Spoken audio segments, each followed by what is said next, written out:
You should definitely grab some dice. Got them.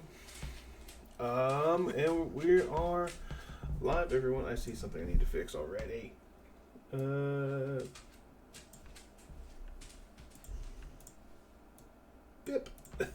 There's a little black bar around James that I need to fix.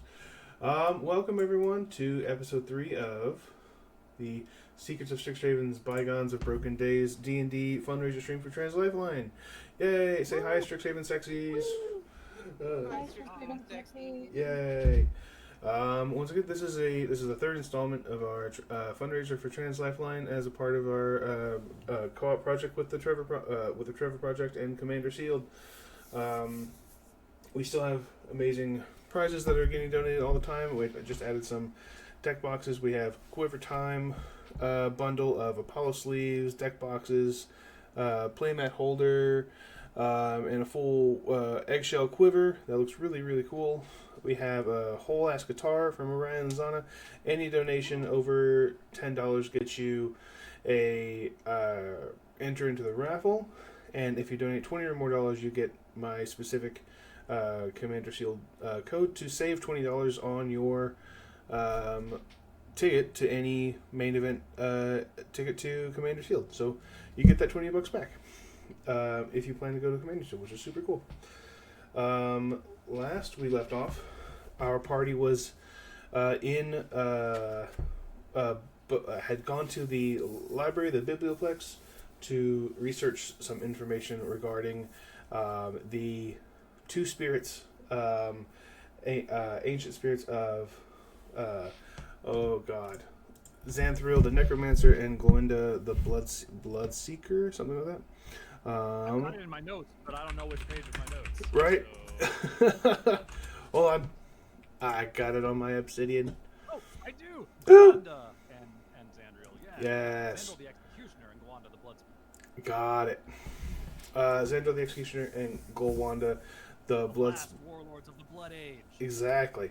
When they there was a short but explosive mascot dance-off in the scriptorium in the Battles of the Library before a rival in the name of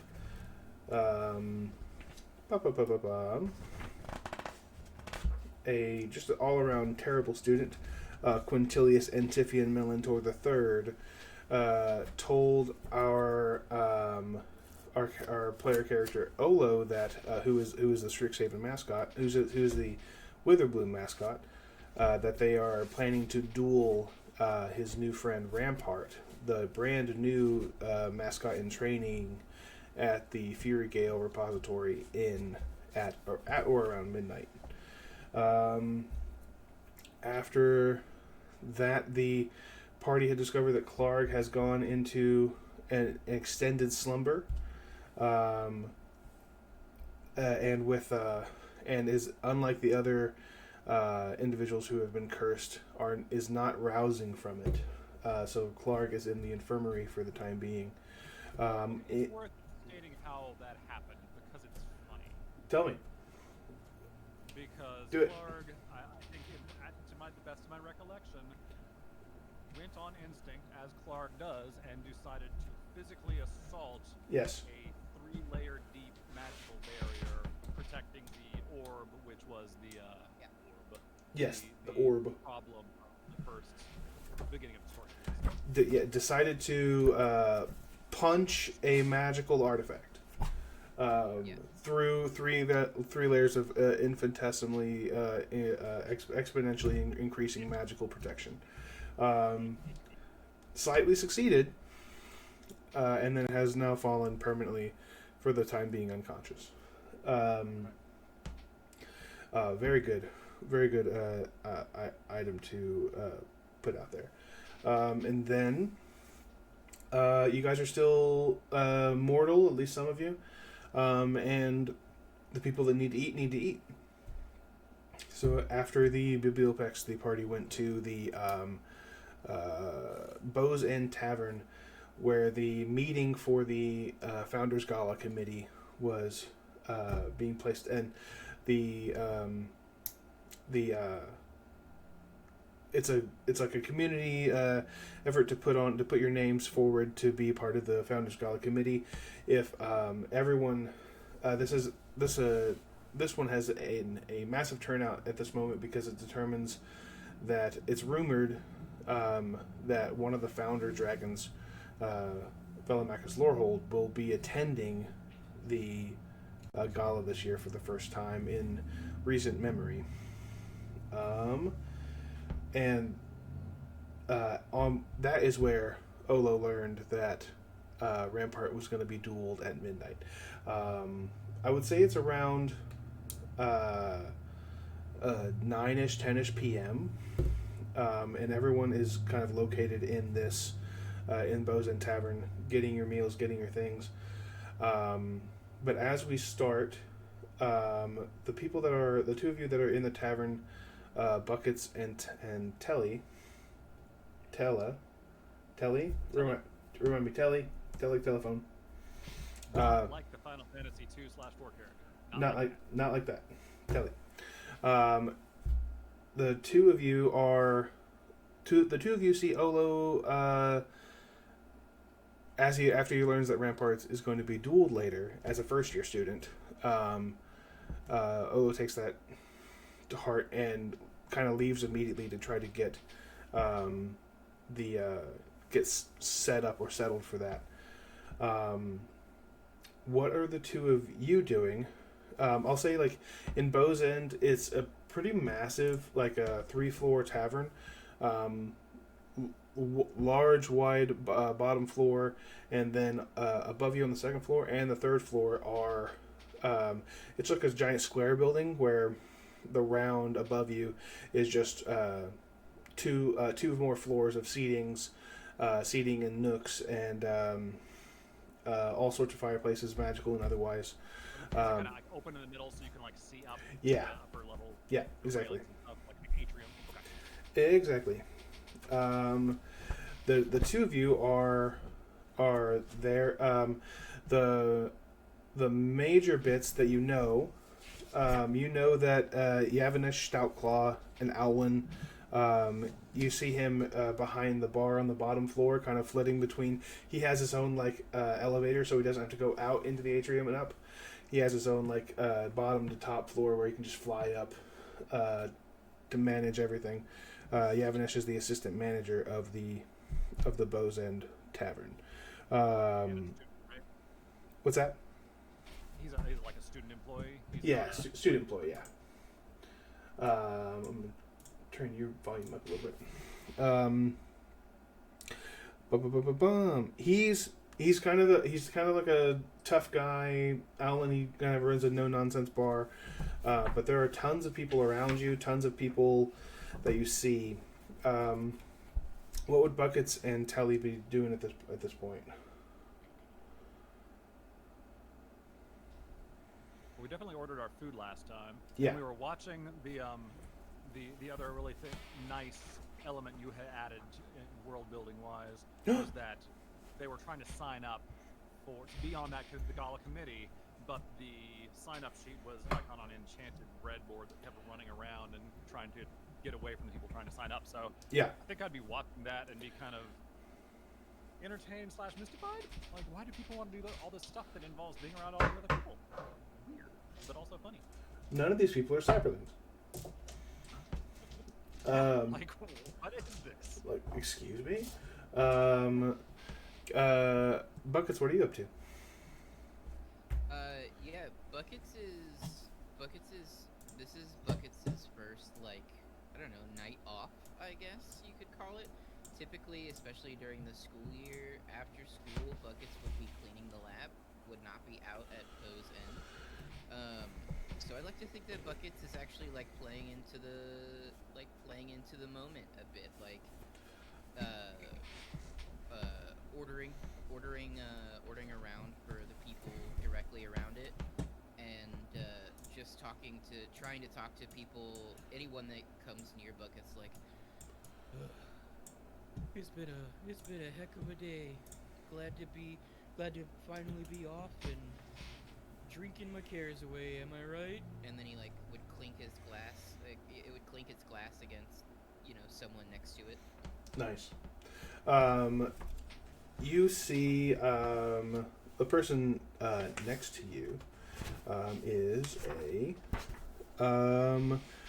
human Prismari student named Nora. You've seen them kind of around the area, but they're just an excited, kind of just an excitable artist, and they just hold up their glasses like, hell yeah, it's buckets, right? That's my name. Nice to meet you. What's your name? Oh, yeah. No, I'm Nora. I'm in the Distinguished Fine Arts Society. But you are buckets. Amazing. You, oh, you were a, and she kind of sits there for a moment with a look on her face. At which point I said, "Do you like saprolings?" She spits out a little bit of the drink in her cup and says, what are those? Are they like buckets? No. Oh. Just sinks back in, starts focusing on food again. Oh. They're like plant people.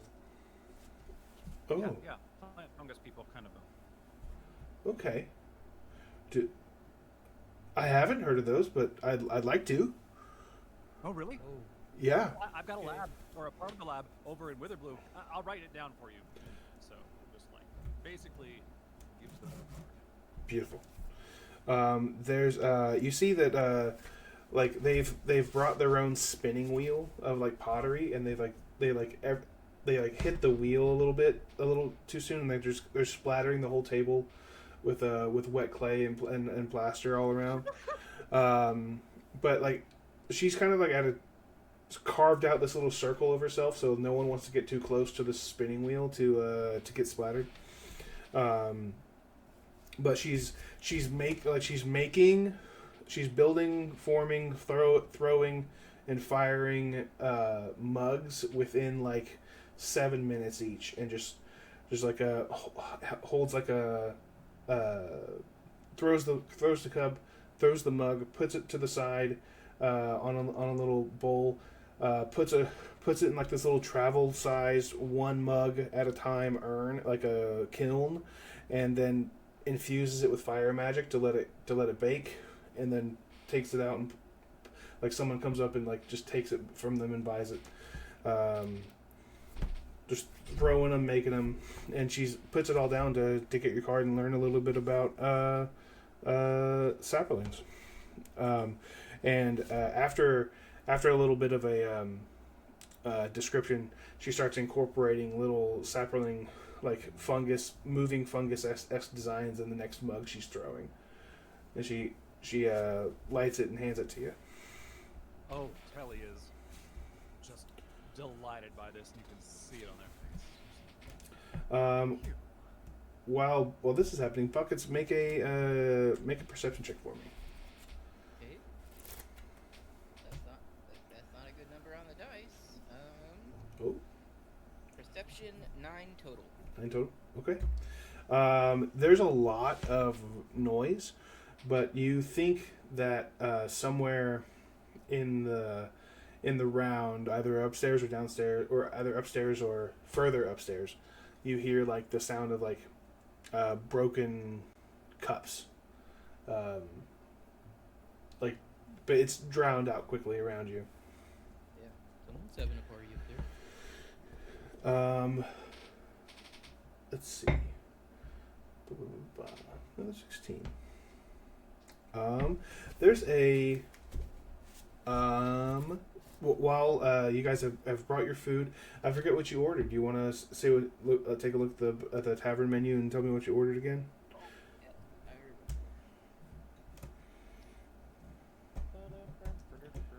Wow. I think I ordered the cheap stuff, and I remember that being my reasoning, but not saying that explicitly. So whatever's I can't see it very well right now. It's whatever is the cheapest thing on the drink menu and whatever is the cheapest thing on the bar snacks Oh, menu. maybe I could do this. Yeah, we each got an alchemist special. I remember that, and then I did order a mutton lettuce and tomato. where Mutton the lettuce and mutton is tomato. nice and lean. Hell yeah. Okay. Something that it was like- Sick. We should make this a little Oh yeah, the bread pudding thing is what I got, and the succubus kiss. nice. Yeah. Your meals come.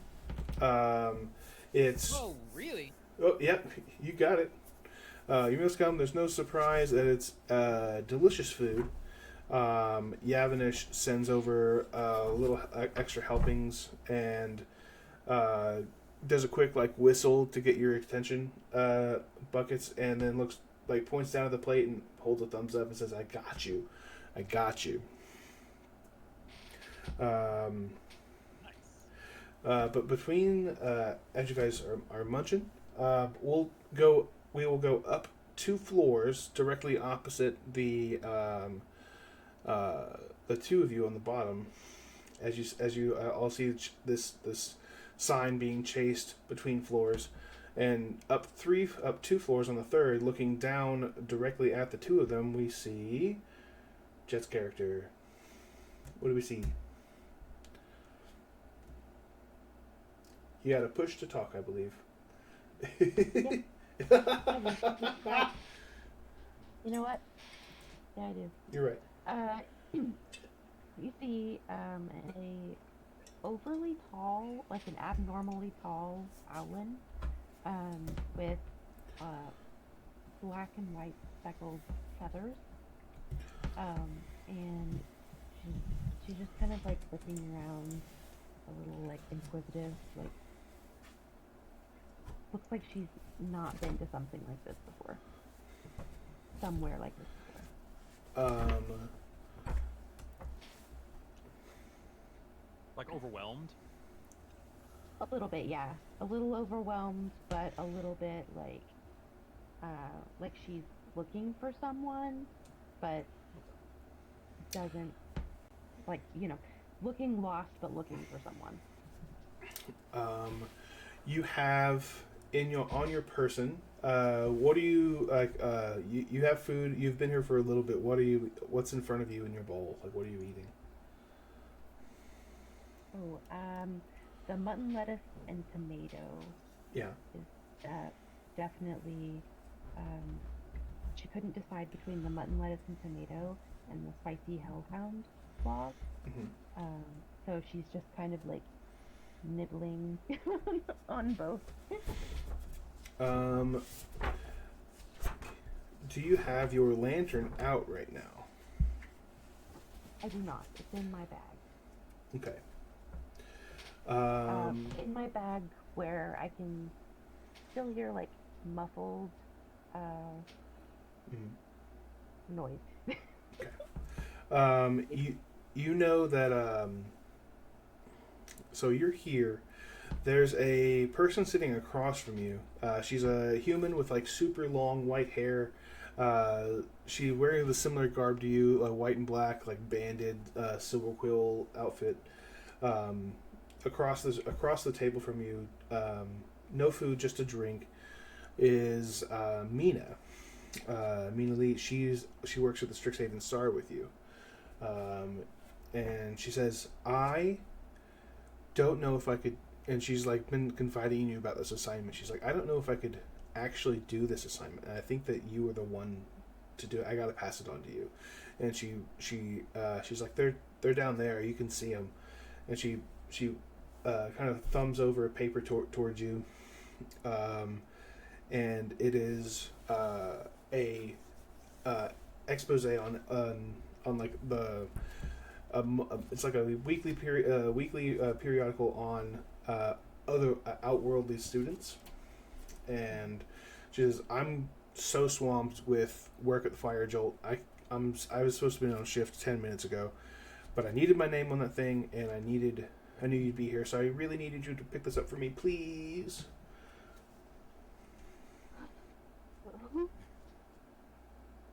Who are these people? She says, "I don't know. There's There's the mushroom person in the slime down there. Just and she kind of like just points and she gets like an icky face, and she points down to the bottom where you see buckets and Tella. Fuck! God damn it! Telly. I'm so sorry. Answer the telly, watch the telly, like that. Okay. You I see. mean, I don't want to get too much into how the sausage is made. Yeah. But I just thought, hey, the word telly, like television, is cool. I'm gonna use that for the name. Hell yeah.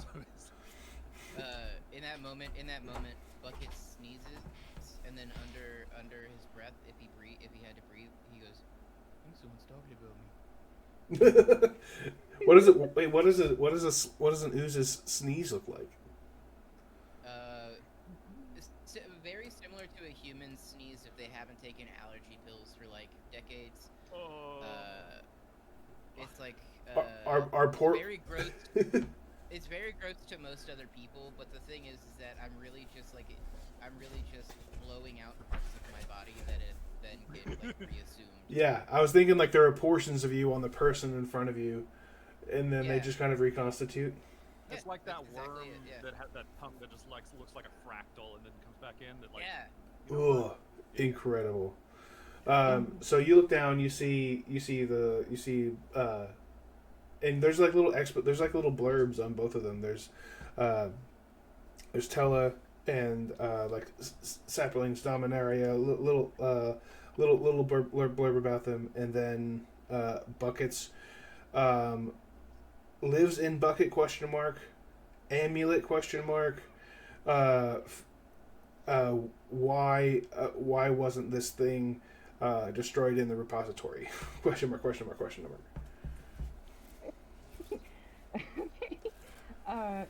In that moment,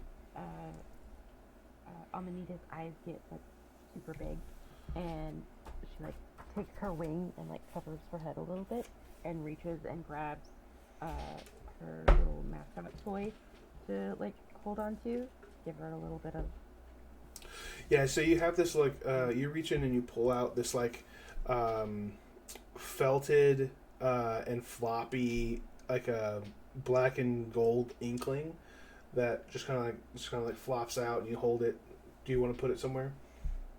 I'm just holding it. Just holding because it? I am a little bit anxious, Mhm. and I go, whoever that is knows I'm coming. And she's like, she kind of looks. Mina looks down and is like, huh?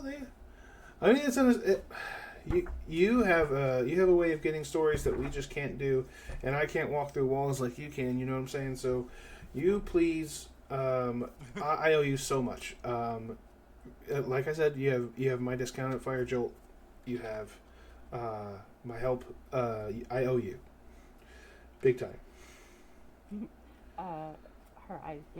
Her pupils get like super dilated, and she like turns her head to the side, and she goes, "I will do this."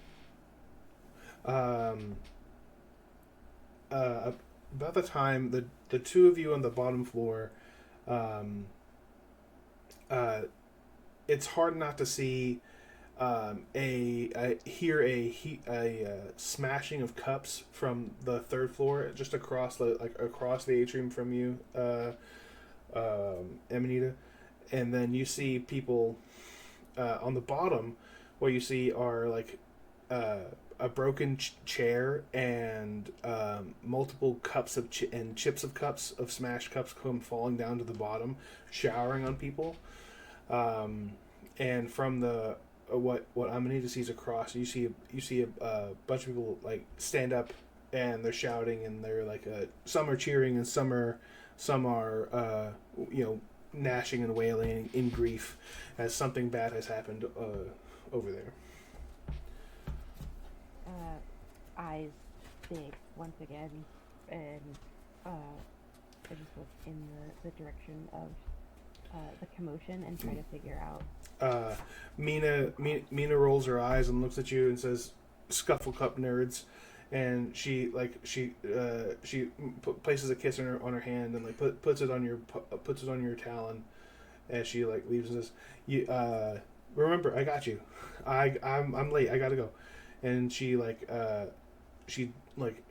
starts going downstairs. And the two of you on the bottoms see it. Well, in particular, Telly, as you see, I forgot the name, Nora, the one who just made the sapperling cup, the big mug. As she sees chips of cups fall to the ground, and she kind of looks at her stuff and says, "It's time for me to go." And she starts packing up her stuff and leaving. I didn't expect all this cup allegory. Yeah. Going on. There's up above, all of you hear. Sorry. You hear this like bombastic voice call out, "Who dares try me in a game of my own choosing of Scuffle Cup? No one dares, no one dares." Okay, can we do a Arcana check or whatever to figure out, to say what we know about Scuffle Cup already? Yeah. Please give me a history check. Anyone who wants to. This feels like something we would know. Oh wow, 19 on the die. Ooh. Plus 2, so 21. I got 19 Ooh. total. I got an 18 total. 14 on the die plus 4. All- Scuffle Cup is. All of you are well familiar with Scuffle Cup. It is a rowdy bar game. Several years ago, in one of the Quandrix closets, a group of students found self-assembling animating teacups that, if they're filled with hot water, they sprout little legs and arms, and you can basically Pacific Rim into them and pilot and do battle as cups. So it's either so upstairs there's essentially a teacup Beyblade tournament. That's sick. Hell yeah.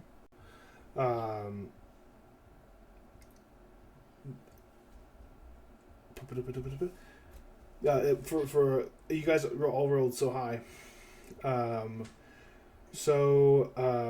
You sit as four at a time. You sit at a table. You warg into the teacups, and if you lose, you either shove or hit, and you shove them either off the table or spill all their water, or reduce them to 0 hit points and smash the other cups, and then the last one standing wins. You do see a mighty purse of gold being held by the winner currently, who is one of Clark's contemporaries, Xanther Bowen, excuse me. A large Fire Genasi cheer tower squad, Mage Towers cheer squad member, who's like the assistant captain.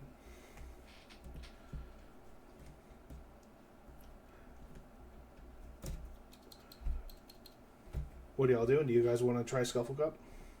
So is this? Do I understand what you're saying? That there is like, it's kind of like beer pong in real life. Like, yeah, it's a rowdy bar game, but like a lot of places set up for it because they know that's what people are there for. They're not supposed to be doing. The winner gets to hold the Scuffle Cup set until the next person wins. So it kind of like it changes hands. It's not always here at the bow's end.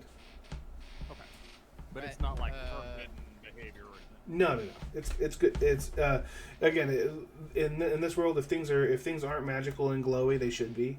So this is just we've invented that we found a game that we're gonna make a game. We're gonna make it a game. Well, Telly, I've had just enough of these to make a bad decision.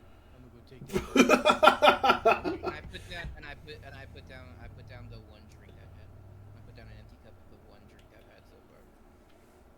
Telly kind of sputters about couldn't- responsibilities, and we have these other things to do, but then just follows, kind of eyes wide, and that's him. I roll I'm gonna do off the stool as a blob, but then immediately take my humanoid form and start walking up the stairs. Nice. Very protectively holding my sapling mug. Do you carry your bucket around with you? I guess this is the question. Not You you can carry answer your in a home minute. around with you? You carry your bed with you when you wherever you go? No. Alright. It Well- lives in the lab it lives in the Quandrix lab. Historically, D&D characters do carry their tents and bedrolls. Yeah, but I'm in a school. I'm not. I would take my bucket if I was going on like an excursion. Oh, good to know. Got it. So when we go to the blood field, we bring the bucket. Bring So the it's like bucket. a camper. If I was going to the blood field, I would bring my bucket. I always bring my bucket to the blood fields. Yeah. As you guys are leaving and going upstairs, Yavanesh kind of does a whistle to you.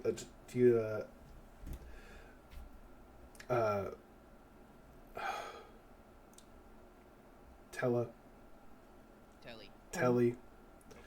I don't know why I can't get it through my fucking head. Just write a capital E with a bar over it somewhere in your vision. I've tried E's, I've tried Y's. It's just like the Tella is just so close to my brain. I can't get it separated. We'll just call it an accent, and I will answer to it. All right. Yeah. Yavanesh waves you down and says, "Hey, if you guys are going upstairs to, if you guys are going to Scuffle Cup, see if you can get it out of my bar. One of you win, get it out of my bar. Hell yeah. These guys make a lot of noise. Sometimes they forget which cups are their cups and they destroy my cups. I don't like it. These cups out of here for you. Cracks non-existent knuckles. It just sounds like bubbles popping. Yeah. As you two make your way to the third floor, Emanita, you can see them pretty clearly for the first time. They're like the last day has been plagued with a lot of weird stuff happening, and you give me a Emanita, if you can give me a history check or charisma, or like a flat charisma check, or I'm so sorry, history or investigation, your choice. All of us? Okay. Just Amanita for right now. I'm gonna do an investigation check. Okay. That's a natural 20. Okay. It says a 27. All right. 27 is wild. You were a very good reporter. I take my job very seriously. You take your job very seriously. You're a very good reporter. You've been following the Lorehold, the QCP experience, where the orb has gone now, who the people were that went to the infirmary. One of the main students of one of the most popular students at the campus, Clark, is still in the infirmary, somehow cursed. There's a ton of weird things happening, and these two have been involved in. These two and others have been involved in most of it. So I think that not only are you recognizing that these guys are a good story, that Mina probably put a lot of work off on you. I think you recognize. You also know that Scuffle Cup is a 4-person game. You might be able to put your way in there, make your way in there. What are you doing? I'd be kind of like Pink Panthering, like very obviously trying to be sneaky. Song. Like, yeah. No, but she's doing it unironically. Like, she, she does not know how stupid she looks. Like how obvious she's making it look. This is a She's like, this is a character who has a +7 and advantage on stealth. yeah. Great. If you can like, see them, they look stupid. yeah, If. yeah. If you can see them. It's that's the thing, right? Is like everything else is going on around them, so they're just kind of like marching to the beat of their own drum, sort of. Like, Yeah. just moving, nothing to see here, and like hands in front holding things. Roll me the stealth check just to see how well you make it across. Okay. A 16 on the die, Oof. and +7. Yeah. You have advantage too. Oh, okay. Let me roll one more time. Because that's Yeah. That's one of the coolest things Strixhaven did for owlins is they gave them flat advantage for owls on stealth. It would be the 16 was higher. Okay. So it would be a 23. Amazing. Yeah, you're making your way over. There are little points. If someone could see you, they would see you like your way being blocked by a table or someone, and then Mhm. you. What does it look like when you go ethereal? Oh, I think you can still see sort of like my outline, like Mhm. blurred. But you can see through me. Okay, so there's a if someone was able to see what they would see, like your body like maneuvering perfectly through a crowd, and then at one point you're blocked by 3 people on one side, a table, and people sitting on the other, and then you just decide it's easier to walk through. So there's like a click to you like kind of like click your beak, and you just slowly walk through the table, and then it reappear on the other side. Yeah, and then I'll just to be a freak, she would turn when she gets like past it, she would turn her head all the way around and like tilt it sideways just to make eye contact with Uh, them. you make eye contact with someone that does not see you but shudders, and like a dark stain appears on their pants, and they're like and they pour their own beer onto their front and say, oh, I gotta go. They leave a date completely shell shocked for some reason. So something saw into their past and they need to leave. You get to all the 3 of you kind of converge on the Scuffle Cup table. You see, excuse me. You see Xanther. Is that Xanther Bow? You see Xanther. He's helping like put the teacups back together. He's got a little entourage with him, and they're like, no, that piece goes over here. No, that's Elbar's piece. Okay, Elbar's handle. They kind of put them together. And there's 4 seats, and Are there 2 cups or 4 cups? There are Is this truly like 4 cups. okay?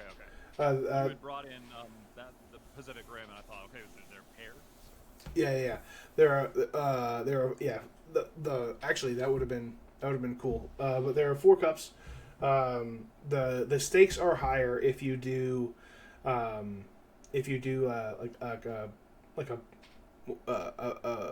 pairing, right? So if you do 2, they can break out the carafes, or something larger to do with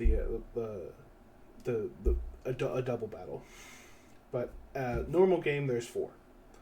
Xanther sees you guys like, oh, hey, Buckets, I saw you this morning. Pleasure. You wanna win this? You wanna try your hand to win in this fat sack? And holds up a substantially large sack of like what you assume is money. That's a big fact. Yeah. Actually, I want to win because my friend down there wants the cups out of here. They want the cups out. Yeah. Is he having getting upset? Yeah. Well, So if you I'll try to win, make it. I'll try to make it quick. yeah, if you win, you can see what's up. Give me 1 second.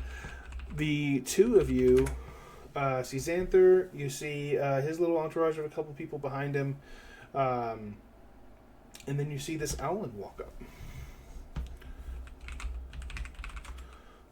What's that? Rude. She turns her head to the side and says, "Are you?" Buckets. Amanita. Thank you very much. And Very nice to meet you. flip her claw out. Amanita. Yeah, that's correct. Out of character, I'm just trying to make sure I know what this means. In character, I kind of clutch my sapling cup closer and say, I'm sorry, this isn't for sale. It's precious. Got it. Also side-eyeing Xanther, who seems to be Yeah. really into breaking cups. This is upsetting to me. Yeah. Yeah. Oh yeah, he's upset. Telly, are you in? You gonna get in on this? Me? Do I have to use my cup? No. No, we use Xanthers. He's like, yeah, you pick. I got four to pick from. I've got Call and Magic Marston, but Vicar Elbar the Great, Luchador con Leche, and Freaky Frito are all available. Luchador Con leche? yeah, Don Luchador con Leche. I think I gotta go for Freaky. I think I gotta choose Freaky Frito.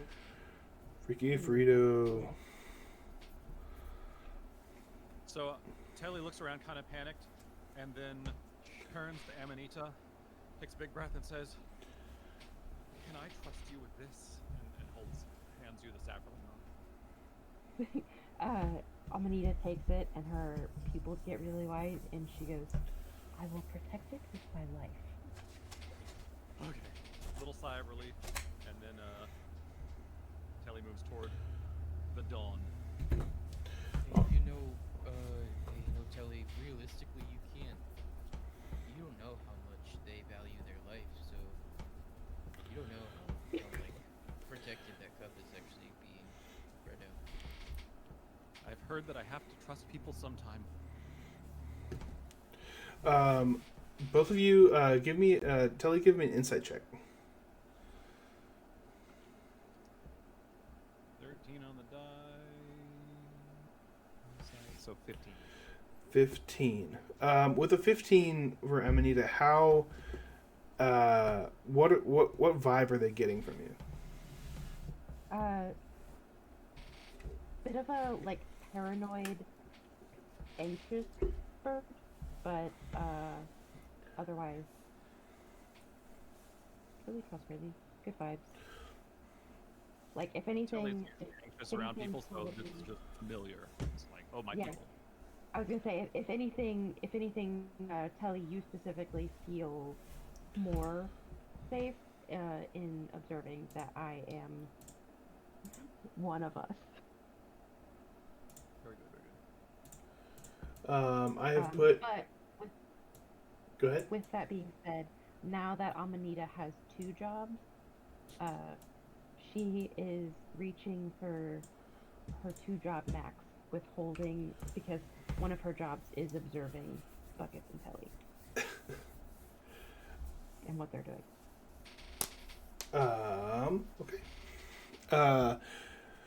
So Xanther sits down and has you see like one of his entourage comes up and wipes the table in front of him, sets down like a little teacup like mat, sets a very very gingerly sets a teacup and saucer on the in front of Xanther.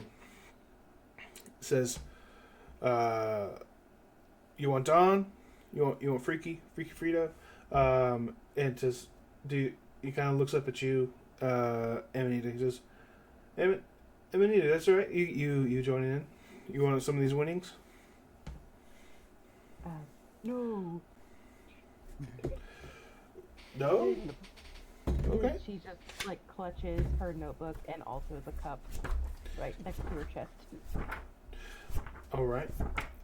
You see, well, it's a three. 3-on-3. 1-on-1. That's not too bad.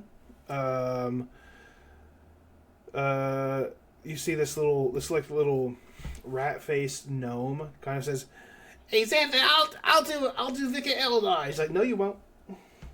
You've lost your privileges. Nope. You sit over there. You score keep. How about that?" He's like, "I guess I can score keep for you." What we're gonna do is you have I don't know if everyone can see it. I can put it in the Discord as well. I have the Scuffle Cup, Teacup stats there. Your choices are it's a 5-foot tabletop. It's either push your opponent with a shove attack to get them either off the table or to spill their hot water, or you can attack them and just try to just break them. And whenever you guys are ready, we'll roll initiative.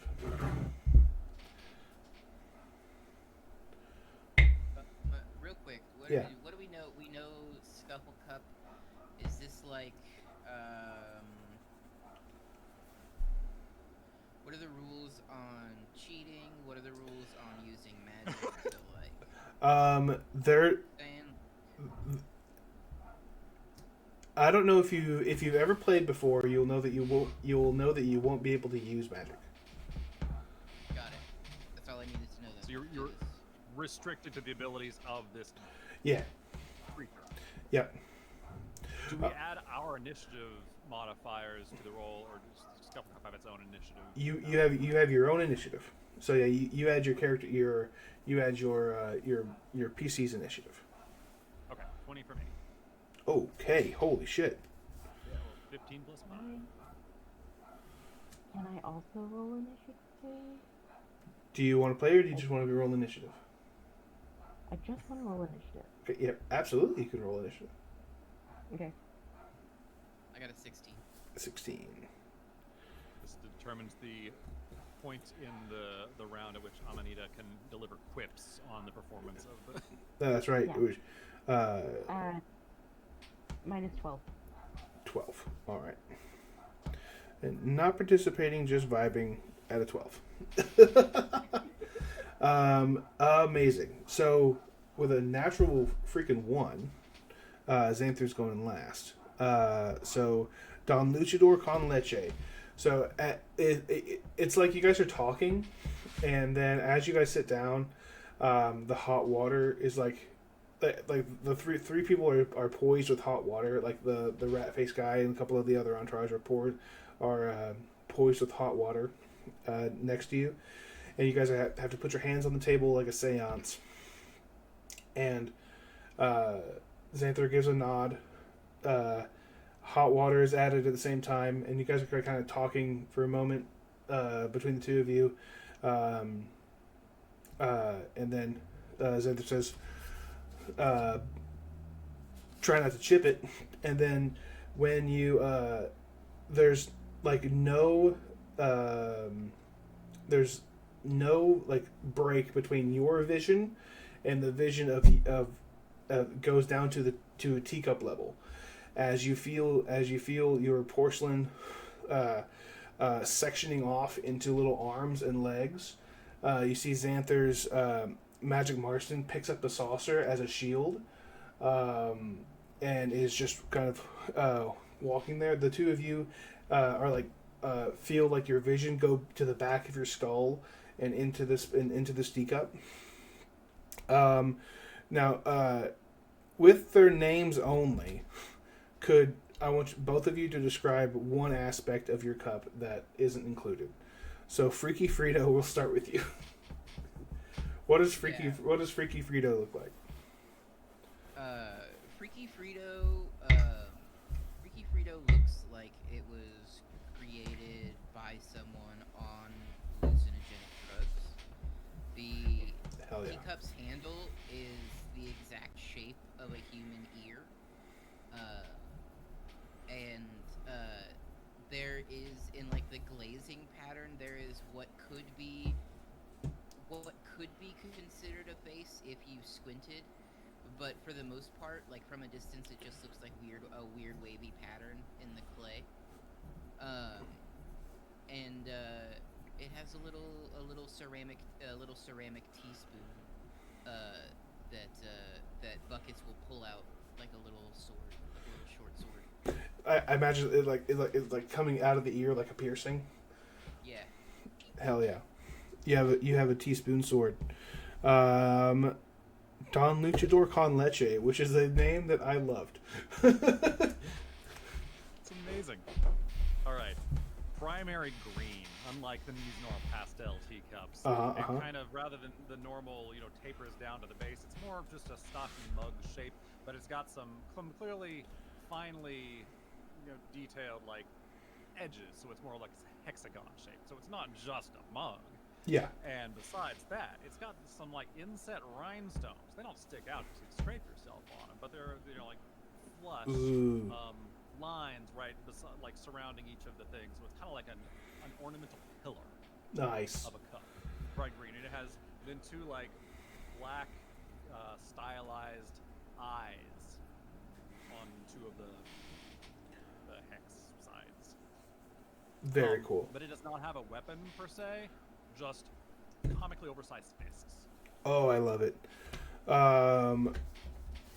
Perfect. Huge fists on Don Luchador con Leche. You see Magic Marston. He like kicks up the shield, La Saucer like a skateboard. Grabs the bottom of it where a handle is, and then you see like the hand just kind of like fuses into the ceramic of the saucer shield. And then he like tips over, like just barely enough where you can see little hands, two little hands, and a little demon face crawl out of the top. And Magic Marston has a little ceramic imp familiar that comes out the top of him, and like sets down next to him, and just like is jumping around like a little demon monkey. And on initiative, It's out of character, but I'm gonna say it in character because it's slightly funnier. Yeah. Is this every vessel for themselves? Are we fighting each other, or is it just us versus? That I think that's up to you.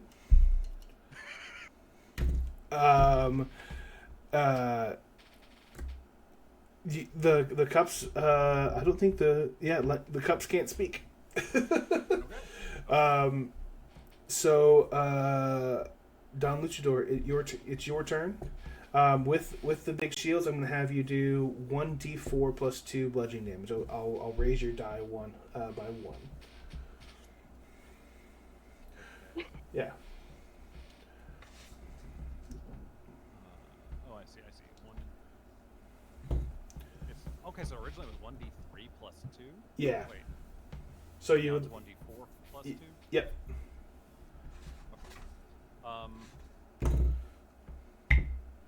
I think I'm going for the shove versus the big bad though. So just gonna charge it. What's Santher's cup? It's an M name. Magic Marston. Yeah, Marston. Magic Yeah. Marston. So just charge it, Magic Marston. Just no subtlety. Just fist forward. Try and just push him off. See what happens. All right. You're gonna make a shove attack, which is -3. Yep. D20 -3. Okay. Oh my god. I have a nat 20, so I- 17. I rolled a natural 1. What's on top of there? Oh, That if you shove it, it's gonna be, you have to do one shove. He goes to the edge of this table. One more shove gets him off the edge. okay. So Magic Martian is shoved back.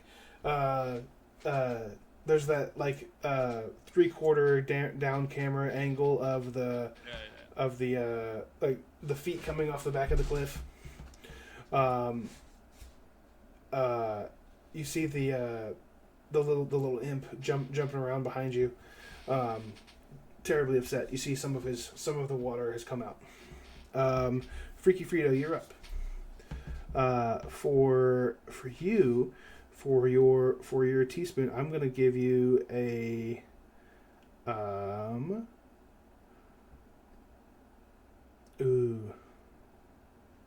gonna change your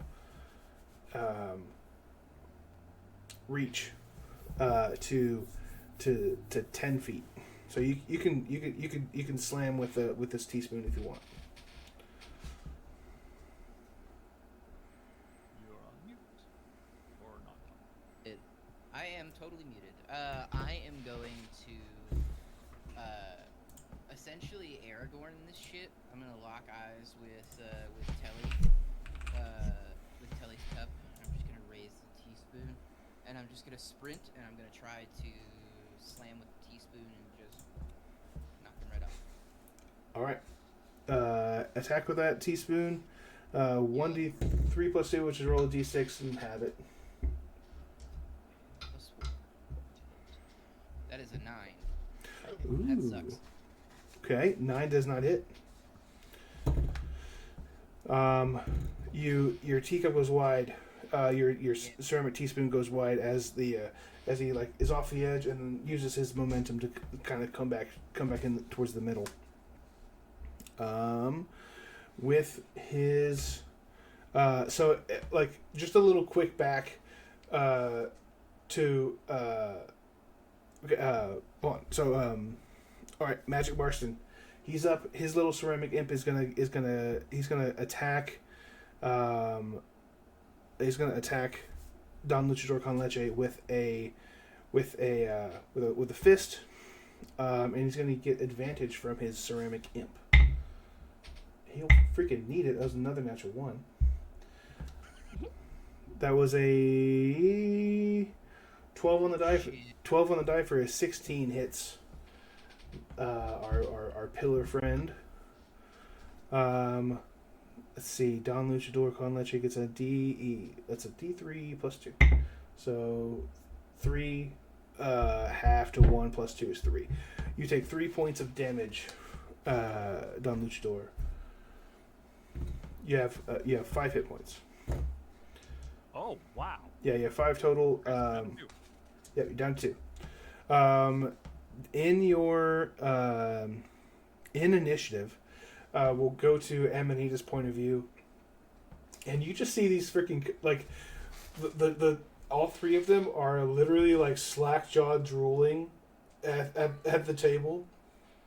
It's not a pretty sight. These guys are like completely zoned in. Do you do anything on your turn?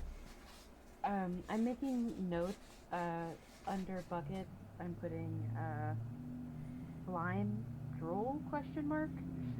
Nice. And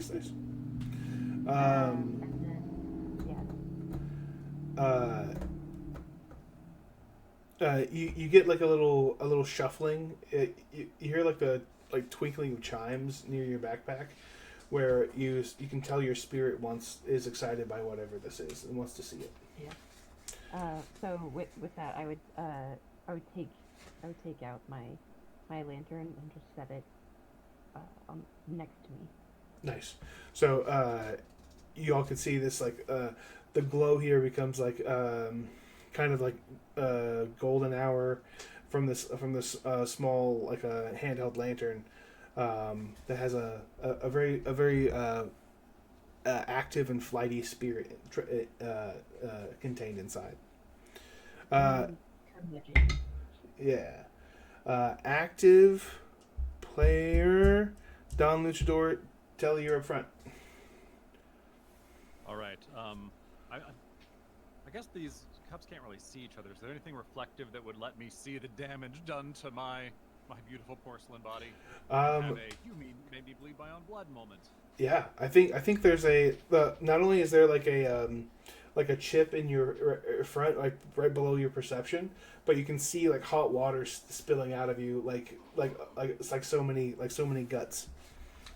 All right, so there's just however a cup expresses indignance.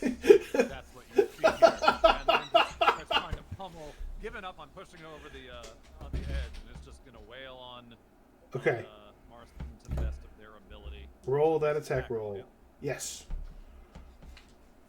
Well, it's a 12. 8 plus 4. Hell yeah, that hits. Okay, so then 1d4 plus 2. Yeah. This could be it. 4 total. 4 total. A massive swing as Magic Marston's you puts up the shield and you smash right through it, chipping into the face. The shield lodges. Some of the shield lodges in what the face would be. The rim is chipped. It would be gruesome with any other medium. However, for cups, it's like if Saving Private Ryan was teacups. It's gruesome. It's there's some wounds down here. Amazing hit. Do you want to move away from the two of them toward the other side of the table, or you just want to stay right there? Okay, Freaky Frito. I think with the having missed the first swing, Buckets is just going to grab the spoon, both hands, and just try to literally push off the edge of the table. I think in this moment, if Buckets goes too, it's okay because Telly wins. Okay. Give me a shove attack. 18 on the die. What do I add? Plus 4? Minus 3. Oh, 15 then. 15. I rolled a 19 on the die. With minus 3 for a 16. Fuck you. There's a reason Xander's the champion, right? He holds it in. You can see like the stress of this from your perspective, like looking down up at these giants at the table. You see Xander's body actually tremor slightly in effort. Yeah. I think in this moment, you said there's a chip in his cup now. Yeah. Would it be possible for me to, in realizing that I don't have the strength to push Xander off, could I try to bonus action just like tweak and lock my spoon handle in the chip to try to at least I don't know, keep him in the same spot for Telly? I'll say that I will say that whatever if this is telegraphed, if this is telegraphed, Telly could have advantage on the next shove attack. Stick. Yeah, that's what I do. All right, you're kind of holding him down. Let's do a grapple check just to be sure. What am I adding to that strength? The same roll, yeah. Just a d20 minus 3. That's not good. That's a 14. Oof. Okay. You guys are locked in. Now back up to the top of the table. We got Amanita looking down. What are you doing? To be honest, I'm trying to figure out what I can use to hold the other one in place to assist. Oh, are you gonna cheat? Yeah, but I was trying to be sneaky with it, but I can't remember what the Oh no. what the Like sleight of thing hand. I have. Yeah. Or on your character sheet. It was the one where I can it's like a blood curse, I think. Oh, right. So you have I think the couple I listed there were Blood Curse of the Eyeless, Blood Curse of Bloated Agony. Let's see. Give me 1 second. So your Blood Curse, The ones I had listed for you that were good ones are definitely Bloated Agony, Blickers of Binding for sure, and then Eyeless is whenever you can use reaction to roll a Hemocraft die and subtract the number from the creature's attack roll. So you can roll a d6 and then subtract it from that creature's attack to make it miss. Okay, I'll do that. Okay, so on your turn, so you'll do that on Magic Martian's turn as a reaction. Okay. So you, Right. get ready for that for sure. Yeah. Okay. He might not have one coming up in just a moment as Don Luchador Con Leche goes first. I'm being a distractible streamer and looking at the chat, and I want to know who chat is telling to get good scrub. I think it Probably might be me. Oh, he's telling eyes. Anyway, so it's back to Don Luchador. Yeah. All right, Don Luchador's still in the pound zone. I'm just like still in this angry spot. I'm just gonna keep trying. Well, okay, but so we got this whole. You said I would get advantage on shove attack. On a shove attack, or if he's holding him in place, you guys kind of like are kind of locked into this this grapple. If there's a look that a teacup can give another teacup to say that it's okay for me to die, that's what Freaky Frito's giving you. Yeah, Bucket's 100%. Oh my God. Like, if we were able to lock eyes, Bucket's 100% would have been like, this would have been like a take us both out moment. I can't pass that up. So okay, advantage. Shove on attack? shove. Yep. So D20 -3, you take the better of the two. First one is only a 9. All right. This is a 19 -3, so 16. Oh, That feels decent. that's gonna do it. The cups roll. Describe this shove attack as you victoriously kill not one but two cups at the same time. So there's kind of a shift to the side, nod, Yeah. and bucket shove, and Yeah, you just hear, you faintly hear, Never do it. Shabachu! both oversized hands. They're not on. What is your cup's name? Frankie Frito. Freaky Frito. Yeah. Okay. No hands on Freaky Frito, but acknowledging that's what's happening. Both hands on Morrison and just shoves. There's Cue the Enya. Cue the Enya. yeah.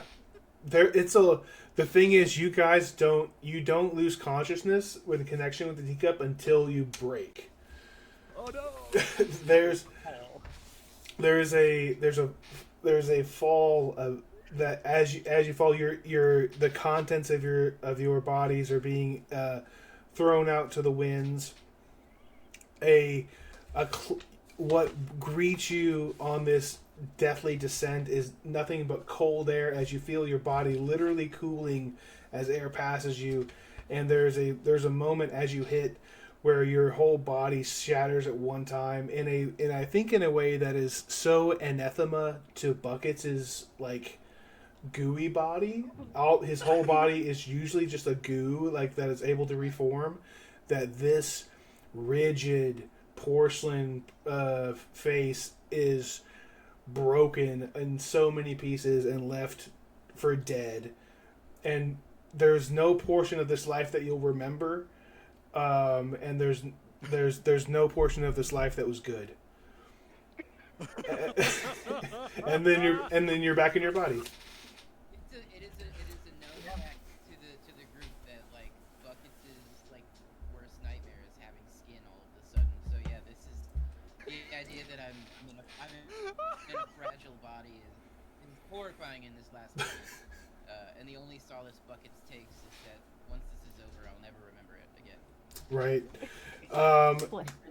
There are exactly. There's moments above as Don Luchador Con Leche the only thing you have left in your hands of what you knew to be once your friend is a portion of their ceramic teaspoon that was left in your hands as they fell. And then there's a moment where you see I would put it in myself. yeah, you feel it hit somewhere deep, and your brain goes all fuzzy. But as you look up, like in the distance, like the light is so bright, and as you look up, something massive walks towards you, gargantuan in size, that walks up and just like puts their heads down. It's that little rat-faced gnome that says, "Oh, I guess you won," and then flicks you apart as you fall over and all your hot water spills across the table. And you guys wake up. Way to go, Tori. Kelly. Telly does not know what this experience feels like, being like the dominant one in a social situation, but they've seen other people do it, and they have this kind of caricature of the script of what you do in your mind. So they go, Yeah. big triumphant thing, and don't say anything, just look around. You see, This was on purpose. you see Xanther is just like kind of like shakes forward and like goes, oh, and like puts his head in his hands. Says, "All right, we bet on it. You got it. Take the scuffle cups and leave. You can go." He just like tosses a tied bag of substantial weight that shatters that like. Telly, you look down at Don Luchador, the green pillar of ceramic that's like obviously handmade and molded, that is just in shatters upon the ground and upon the table, and the weight of the gold just slams onto it and breaks it even further, and you're like, what? I was that for 12 seconds, 18 seconds. Yeah. But as you guys sit and watch, you see them. All the pieces start slowly forming back together in their respective forms, and as it takes a couple seconds, but like even the ones on the ground are like just bouncing pieces. It gets more and more energetic as they cool, and they repair themselves in front of you, stack themselves gently on top of the table, and there's a bag of gold. And 4 teacups. You even get the last one you didn't play with, Vicar Elbar the Great.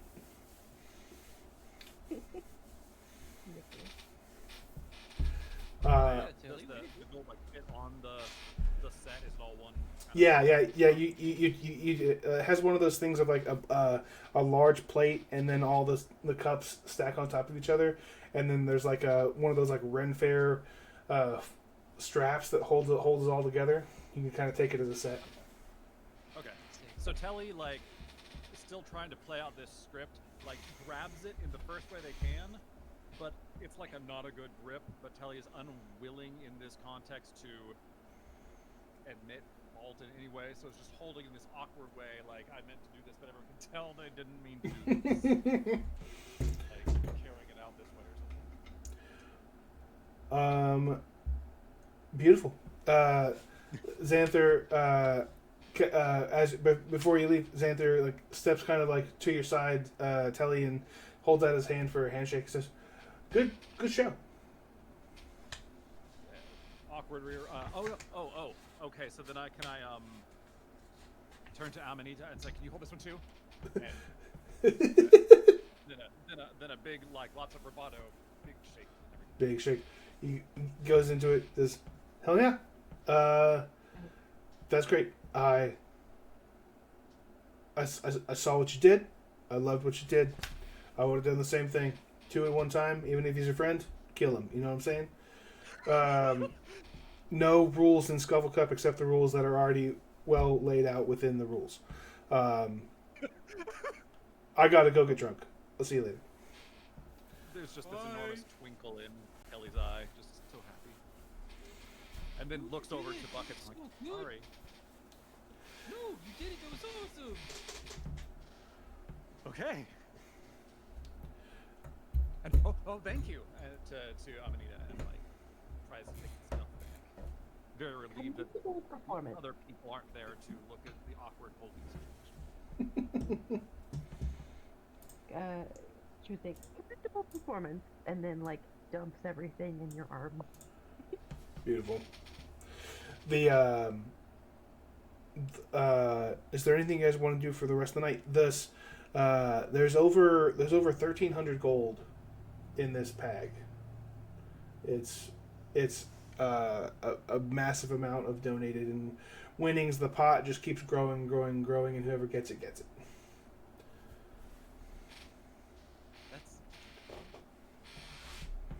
So is it like a tradition then, and we would know you're not supposed to spend any of it? With your history checks, it's kind of like this is as visceral and damning as it feels to play the game. It is a fun pastime. This is, for the last 3 years. This is a pot of donated gold from people that want to watch it, people that want to participate. There's no rules against it, but I think it's kind of like a double it, give it to the next person thing. But who knows? This could be extra funds for your Witherbloom outing on Sedgemoor Gold or anything. This is someone from Telly from Dominare just got handed essentially the net worth of over 1,000 peasants. Like it's the like yearly earnings of hundreds of people were just given to you. All right. I think Telly's default assumption though is that they're at Strixhaven. Everything has a protocol, and this probably belongs to someone in some way. So not going to do anything with it yet, by people, but is going to focus on Amanita, who I don't think Telly knows your name yet, right? I don't think so. Okay, so then No, addressing that. they would know the name. Who are you? Yeah, they would know your name just because I said it a few times, probably, but that's about it. Oh, you Yeah. did. Okay. Yeah, like I said, "Oh, you did great, Tilly." Yeah. Oh, mine. Yeah. I would take the moment to say, hello. I am Amanita Cawthorn. I'm with the Silver Quill Star, or the Strixhaven Star. Which you guys know is the newspaper, campus newspaper. And last name Clawthorn. Yeah. Good. Oz said it was Oz said it I'll was never a find anything in my owl. notes, but I truly do need, for ADHD reasons, to write them. Otherwise, it will never get into my brain. Yes.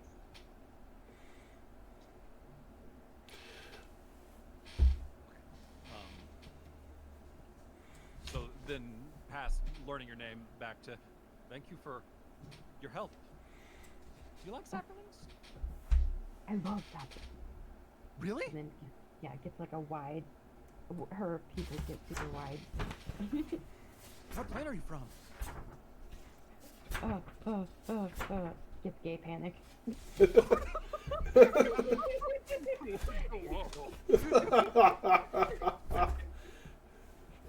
Like you can just see the like blue screening behind her eyes. Or recognizing that's like, it's okay. We can talk about it another time. Did you need something?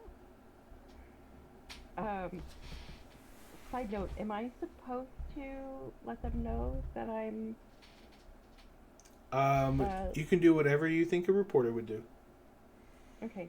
I would just say, I've been observing you and Bucket. I believe it's Bucket. Oh yes, that's me. And I'm just looking to learn more about you. You're both very interesting characters. You heard about my promotion. It might turn into a piece.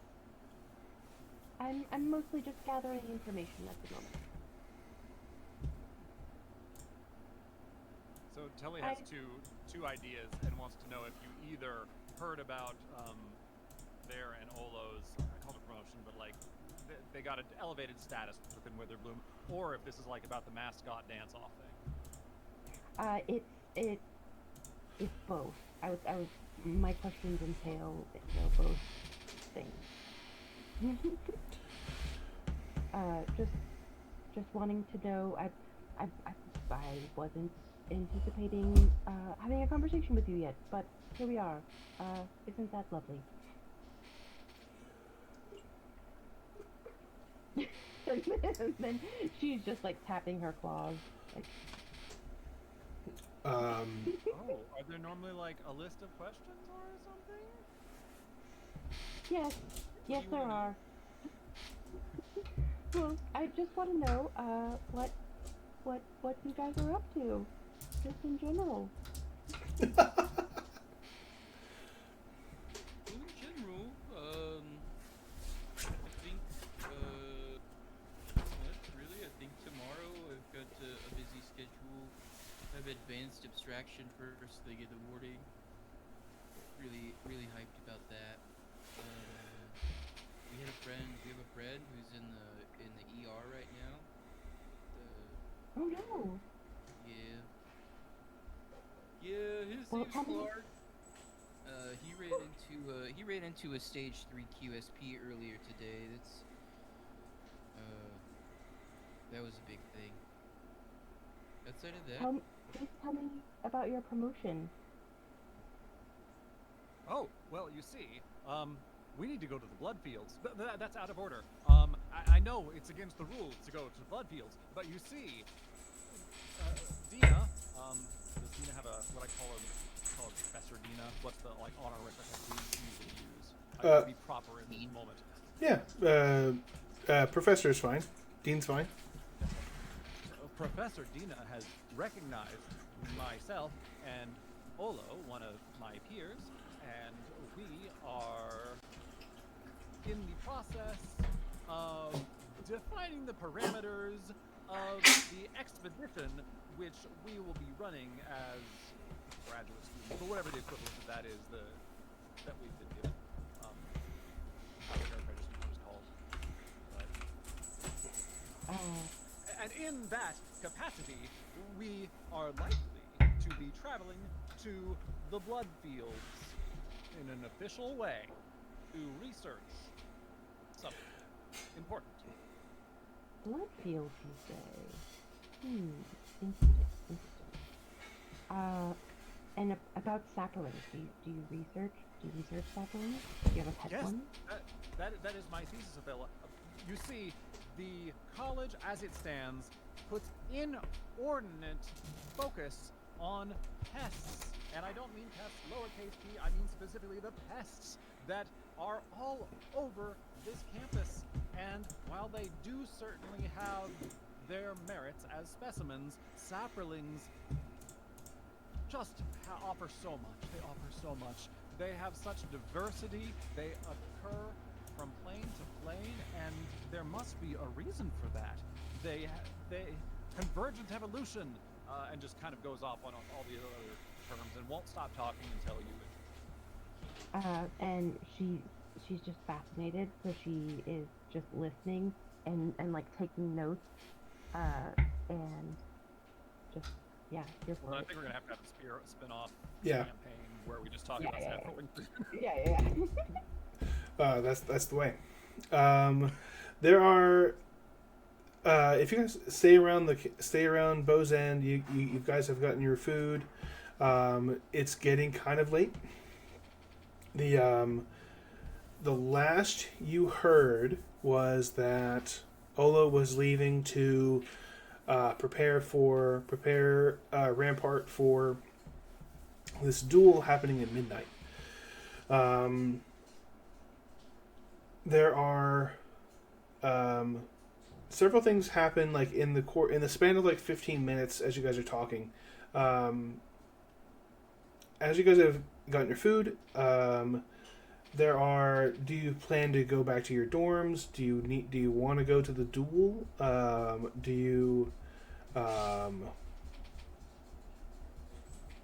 What's next on the agenda? Kelly has never felt more alive and could not possibly sleep. So it's definitely just going to go to the duel. It's like, okay, I've got a team now. I'm part of something. I've got to support support my teammates, Hell so that yeah. then we can get on with our quest. Hell yeah. Some success. Beautiful. Amanita's brain is sort of coming back online, Yeah. and she's like, "Well, I was hoping I could maybe, the professional term is shadowing, but I think the non-professional term is hanging out. I was hoping that I could hang out with you guys because, as you can probably tell, this assignment was kind of just handed to me about 37 minutes ago. So I haven't had time to prepare as I normally would, and would like to just get to know the both of you in natural fashion. Is it okay if I linger with you? I don't have a problem with that. Kelly kind of gives a stoic look and says, "Grant." Much appreciated. In the time that you folks are talking, there's Emily, that you have several sending stones from people around campus that are, you call your little birds that like tell you rumors and things that are happening around. Can you roll me a let me find my finger. Roll me a D10, please. Okay. That is 3. 3. Okay. So they're your little sending stones are a little more advanced because they automatically play in your head when you get a message, so you don't have to just sit there and sort through them. So they're like, while you're talking, you hear like, you have two or three categories of message. You have rumors, substantiated, and occurring. And like while you're talking, you hear in having these conversations, you hear rumor. Student attacked in classroom by cloaker. Rumor, and then you're like, okay, so that's a rumor I'm hearing of like, and then like 5 minutes later you'll hear the same sending stone voice say, substantiated. Student not attacked. Student fell in coat rack making out, and was embarrassed. And then you get their name, and you're like, it like saves some information for you and writes it down automatically in one of your books of like someone where you can follow up and be like, oh, I heard you were, like, so you can really like squeeze people on like, oh, I heard this thing. This thing has absolutely happened. That kind of stuff. Yeah.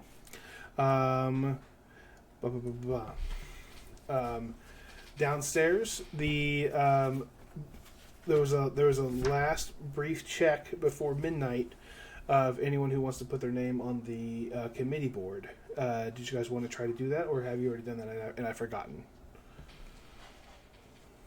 Because What does the committee board was on include? the name. Clark's on the list for sure. Yeah. Kelly would never consider it in a million years if they All right. The committee just gets extra, gets out of one class and gets to help plan the founders ball, founders gala. So there's like a little extra responsibility to organize it, kind of thing. It's like yearbook, but for a dance. Mm-hmm. It's like the big thing of third years. Like the founders gala is what happens in your third year. Yeah. But from there, if there's no interest in that, there's you do get a message while you guys are talking about substantiated. 5 students have entered the Fury Gale repository in preparation for possible duel. And then you get a message about 5 minutes later, that said 4 students have left the Fuhrer repository. Oh. Uh, We were going to the duel, right? Yeah, it's Yeah. and it's not even midnight. It's like 11:35, and you got the little message there. We don't know that. Yeah. Yeah. That's good. Yeah. Um, Yeah. Okay. However, I suppose Telly would fill if Amanita has said, "I want to shadow you." Telly's be like, "Okay, this is what we're doing," and Yep. then convey that this is what we are planning to do. So you would know the connection between these places and potential events. Yeah. Yeah, and I would share. Wonderful. Like, I've just received word. And the two of you like look and you're like, it's early. You just got that message. 5 people have entered and 4 people have left. People don't normally die at those too, right? Right? No. The history there is that people will fight until unconsciousness, but then be brought back. Oh, this is not another dance-off. This is intended as like an actual. Yeah, this is a duel. Got it. You Gotta go check it out. yeah, you may there have only been less than a handful of deaths in the Fury Gale, and there have been the whole school finds out quickly, and the person is criminally reprimanded and expelled. It's not a lackadaisical thing. But you guys make your way to the Prismari campus. With that, from the Prismari side, you guys are going basically straight left. Left north. Sorry, hold on. No, completely south. Completely south left. And Buckets, you have a friend who's a runner for you. Name this person.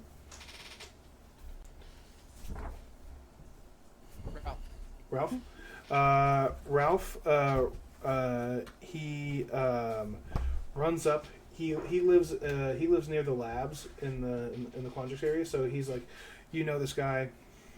He says, "Hey, hey, Buckets. Everyone got one of these. You don't. It was left in your bucket. I just wanted you to have it before you guys go."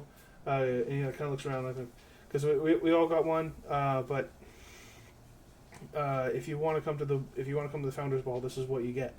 And he hands you a basically an owl's. It's like a pin with a large shape of an owl's head. It's a kind of like a brooch like with one long pick. He says they really work. Congratulations on year 3. He's a first year.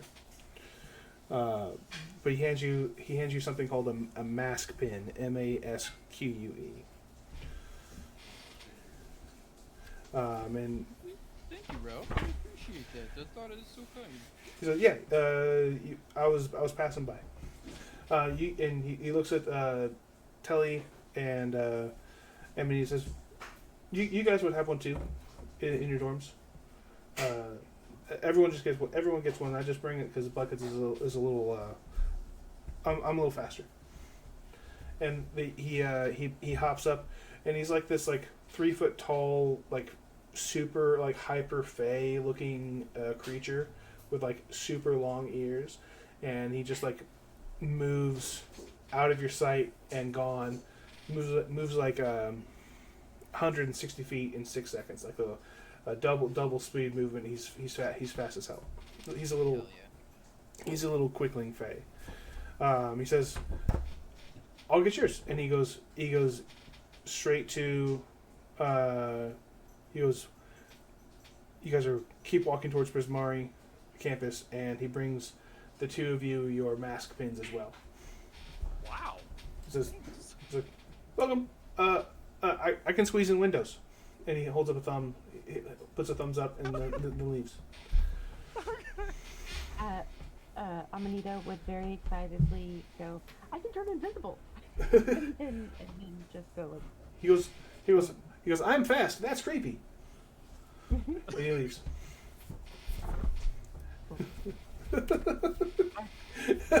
Bye. Looking at the mask pins, do they do anything? Obviously, Yeah. or they just Why? Yes, they do. These are mask pins. Give you mask charms.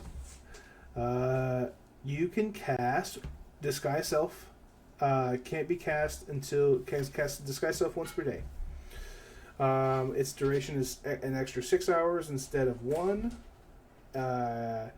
If you choose the 6 hour one, you can choose it to be either 1 hour or 6 hours, and if you use the 6 hour duration, the charm becomes non-magical. So you can cast disguise self on yourself once per day. It's basically for people who don't have the funds to buy like incredible like gala dresses or anything. They can just choose what they wear, and you don't have to worry about it. And they're provided. The mask charm is also the mask ball. The Magister's Masquerade, the Founders Gala, is a masquerade. So whatever you will has to wear a mask as well. Greatness. Would these be things we've seen in the past? Like this happens every year. This happens every year. So I'm guessing the idea is normally people are like trying on looks for a few weeks or whatever beforehand, and that's why they have the like demo mode. Oh yeah. But the people expect to use it up at the gala because they want it to last all night. If you like, No, you I want to make sure that's no. make sure. They the idea is like you can activate it for that 6 hour period to make it last the entirety of the gala. They will become inert after the gala anyway. Oh, okay. I was wondering. To the some things happen on the way to Prismari campus. It's nighttime. Arcadios is beautiful. The campus is incredible at night. There are magical lights everywhere. People are still flying around. This is a 5 college university where nothing really sleeps. You see, Prismari is the campus of artistic expression and wonder. So like as you get closer and closer, there's no stone that's not graffitied or multicolored or shifting. Everything is high art, low art, everything in between. There are fireworks going at all times, silent ones, special ones that yell commands at you, all sorts of things.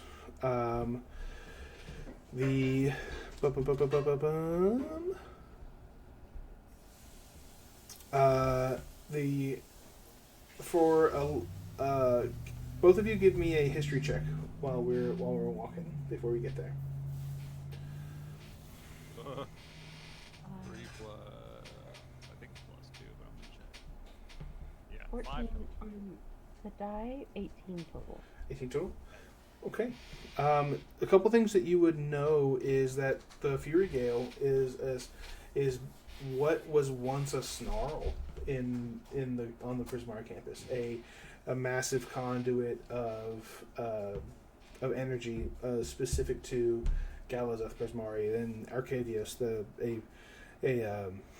a wondrous location that has shifted and kind of like ebbed over time as ley lines change on Arcadios. But this is where, on an 18, you know that this is where some magical experiments are brought to be disposed of. Historically, this has been a place where they would come to be empowered, and then as the power in it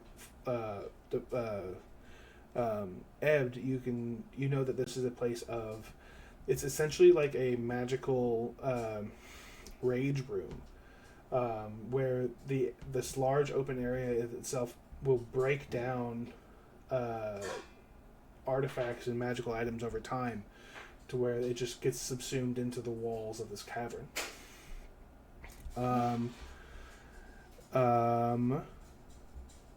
So if someone comes up with something that a student makes an ill-advised project needs to be disposed of, they throw it in here. Magic erodes it over time, and it gets subsumed and consumed. But as you arrive, as you're on your way, you get a few more messages from your bag as you're walking. It says, and you heard a few days ago that of the containment of this orb, and the efforts to have the stage 3 QCP Quandrix containment protocol to get it back to the Quandrix campus, into the gardens, to be magically contained. You know that you have substantiated rumors of these students that were affected having their magic of even their items stripped from them. You have a substantiated rumor of the ones that were there cursed with anti-magic and nightmares until they were woken up, to the point where they can't do magic any longer, for that reason, as of right now. So it shocks you in your head when you hear, it doesn't shock you because you heard this earlier today. You would hear that from the biblioplex, packages were taken for safekeeping away from this anti-magic field. You would so when you think about it, I'll use your 18 on that as well. You know several things, like the school runs on magic. There's a lot of the most living history are literally living tomes of magic that have to be kept safe in these times, especially when these are moments of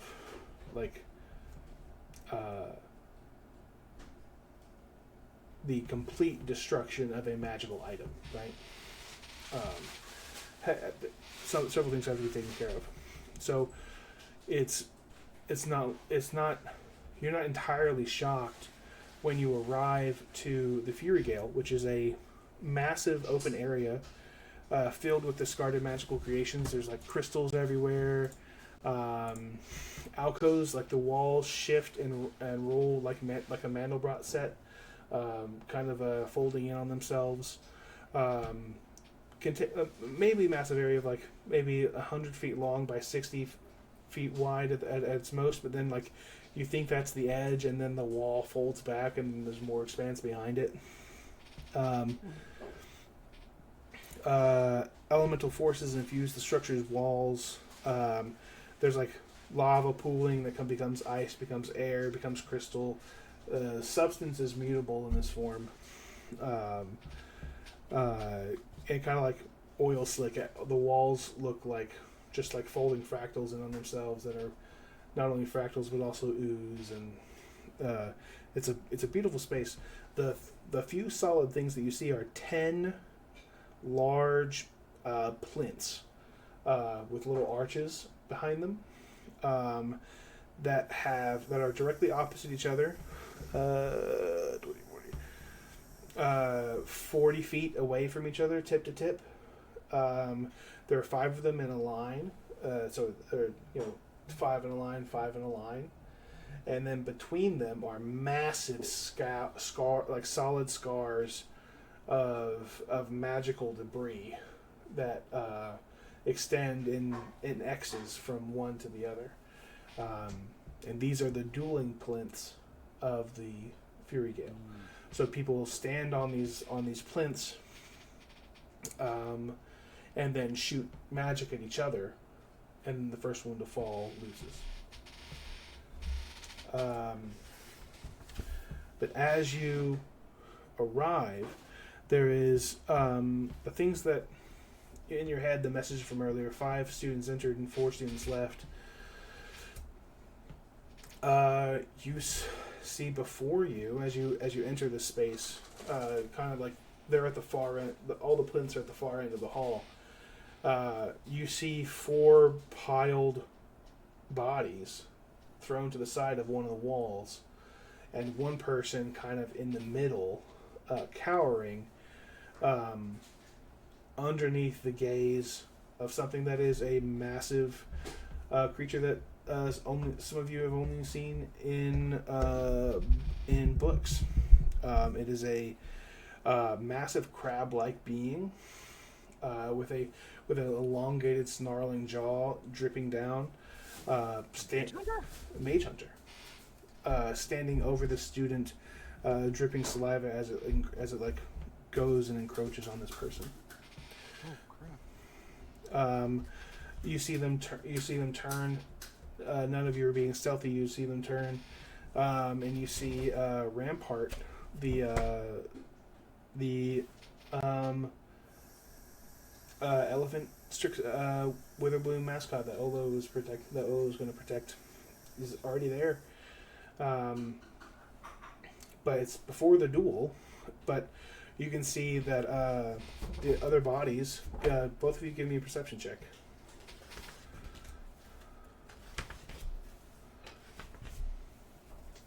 18. Okay. 11. 11. And an 18. Amanita, one of the bodies is Quintilius Antiphian Melantor the Third. One of the people, the person that had challenged Rampart to the duel. No. What's that? Can I tell that they're dead? Oh, you Or they're can't. just incapacitated? Yeah, you can't tell from where you are. But he says, you hear Rampart kind of see you guys enter, and then like turns and yells and says, "Don't come any closer. They've got me. I can't move." And there's he's like hunched down in front of this mage hunter, like on his knees. Just don't come any closer, please. I'm keeping him at bay.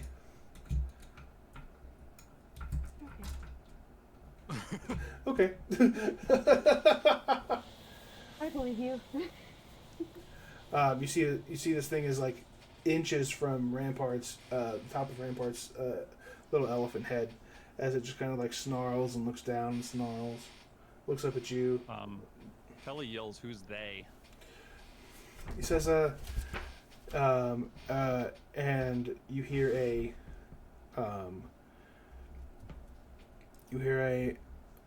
well, that would be me, I think. And then around the corner of one of the snarls of this like changing wall, you see a floating orb, not unlike the very same one you saw being contained in the Quandrix protocol earlier that day. And the voice comes from this orb, essentially.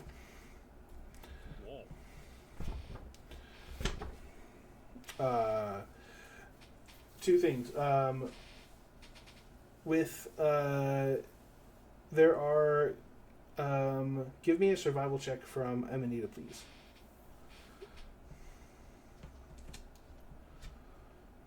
That's a natural 20. Not mine. Ooh. That's a 23. You are an Order of the Ghost Slayer. There are 3 ghosts in this room. Yes. I'm telling you, there are 3 ghosts. Okay. You sense them. You don't know where they are right now, but you, on a natural 20, you know there are 3 ghosts within 60 feet of you. Mm-hmm. Okay, I would let Telly know quietly. Mm-hmm. Buckets as well.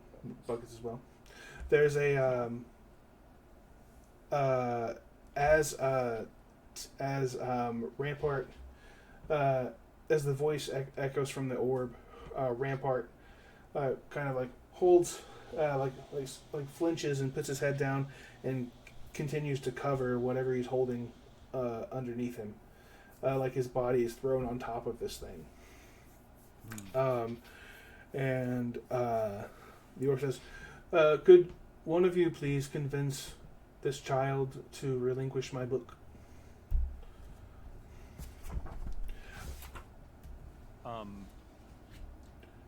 Does the voice sound gendered? It's kind of like fluctuating. So no, you can't really tell. Yeah, it's kind of fluctuating, a little ethereal voice. Okay. It is. There is a commanding. There's an offhanded commanding tone. So, out of character, I'm going to ask you to help me make sense of my notes that I took when we were in the library. Xandril and Gwanda. Yeah. Gwanda has been talked to by Lorehold many times, right? Yes. That's the one who... Okay. So I am going to say the name Xandril, like, in an accusatory way, and see if they respond to that. Directed at the orb. Yeah. What do you say? Just the name's Andrew? Yeah, like, as in, I figured you out. Xandril. Aha. I think, but... Very... a good sting on it. The orb, it floats there. It says, "We have done our homework, haven't we?" It says, my hunter is hungry. I have no qualms of killing this child. Just convince them to drop the book, and I'll be on my way. Well, what's the book? There's he says, you hear Rampart saying, "I've got Cody." Cody the Vociferous Codex? He's like, yeah, the very same. He's gonna eat him. What? The Mage Hunter's gonna eat him? Is that like the implication? It doesn't. There are That's no. what it says. Yeah, there are no teeth marks on any of the students. Okay. If that does make sense. Can I ether walk and just go take the book? You could go. So you can go ethereal, right? You can't touch anything in the material when you are ethereal, but you can move 240 feet if you actioned and dashed, because you can go ethereal for 4 rounds. Okay. But you can absolutely go. Yeah, you can absolutely go ethereal and move. But when you do, you'd have to start initiative. Okay. I would want to. Do we need to go to break so that maybe James can come back? Sure. I guess we could Or do take. anything, Yeah, I guess we do could anything crazy? take a break a little early. Give me 1 second. Okay, 'cause just so you know, I want to attempt Yeah. to go ethereal, run, grab child and book, and come back. But you can't. Can you make them ethereal? Once you have them. Well, once I... Yeah, you can't drag anyone with you.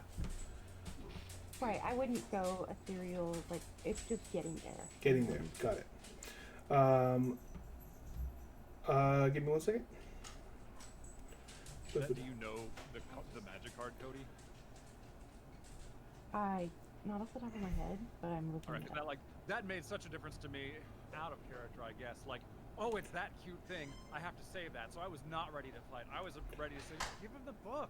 But now that I know Yeah. it's Cody, like I will. It's very much the Brooklyn Nine-Nine. I will die for that. Yeah, you know, yeah. kind of thing. Like Cody needs. I'm protection. looking... Yeah, I'm looking at it now. It's very It's cute. not as cute as I remembered, but like in my heart it is. Yeah, it's very Yeah, cute. it's very cute. It's just a little guy. Just a little Awesome. guy. All right. Wicked. So I think we'll go to break early, and then what we'll do is we'll roll initiative when we come back. Because I'll 30 minutes. I'll describe this right now because we'll I say like you act right now without thinking. Go ethereal going forward. The things you see when you go ethereal is like your vision explodes because you can see the ethereal realm. Correct. So everything you see. So you go ethereal. It's a click of the beak, and then you walk, and as you step, you're gone into mist. Right. The first thing you see is holding the orb aloft is Dean Tullis. And surrounding them are Golwanda, the blood spiller, and then an unknown ghost of like a shattered mask in dark purple robes. So you go ethereal to where the enemies are, and that's where we're gonna go to. That's where we're gonna go to break. Chat. We'll be right back. We're gonna go to break for 30 minutes. Be back at 2:30 as we enter initiative and determine the fate of Strixhaven University in its entirety in this canon. We'll be right back.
in a fun way.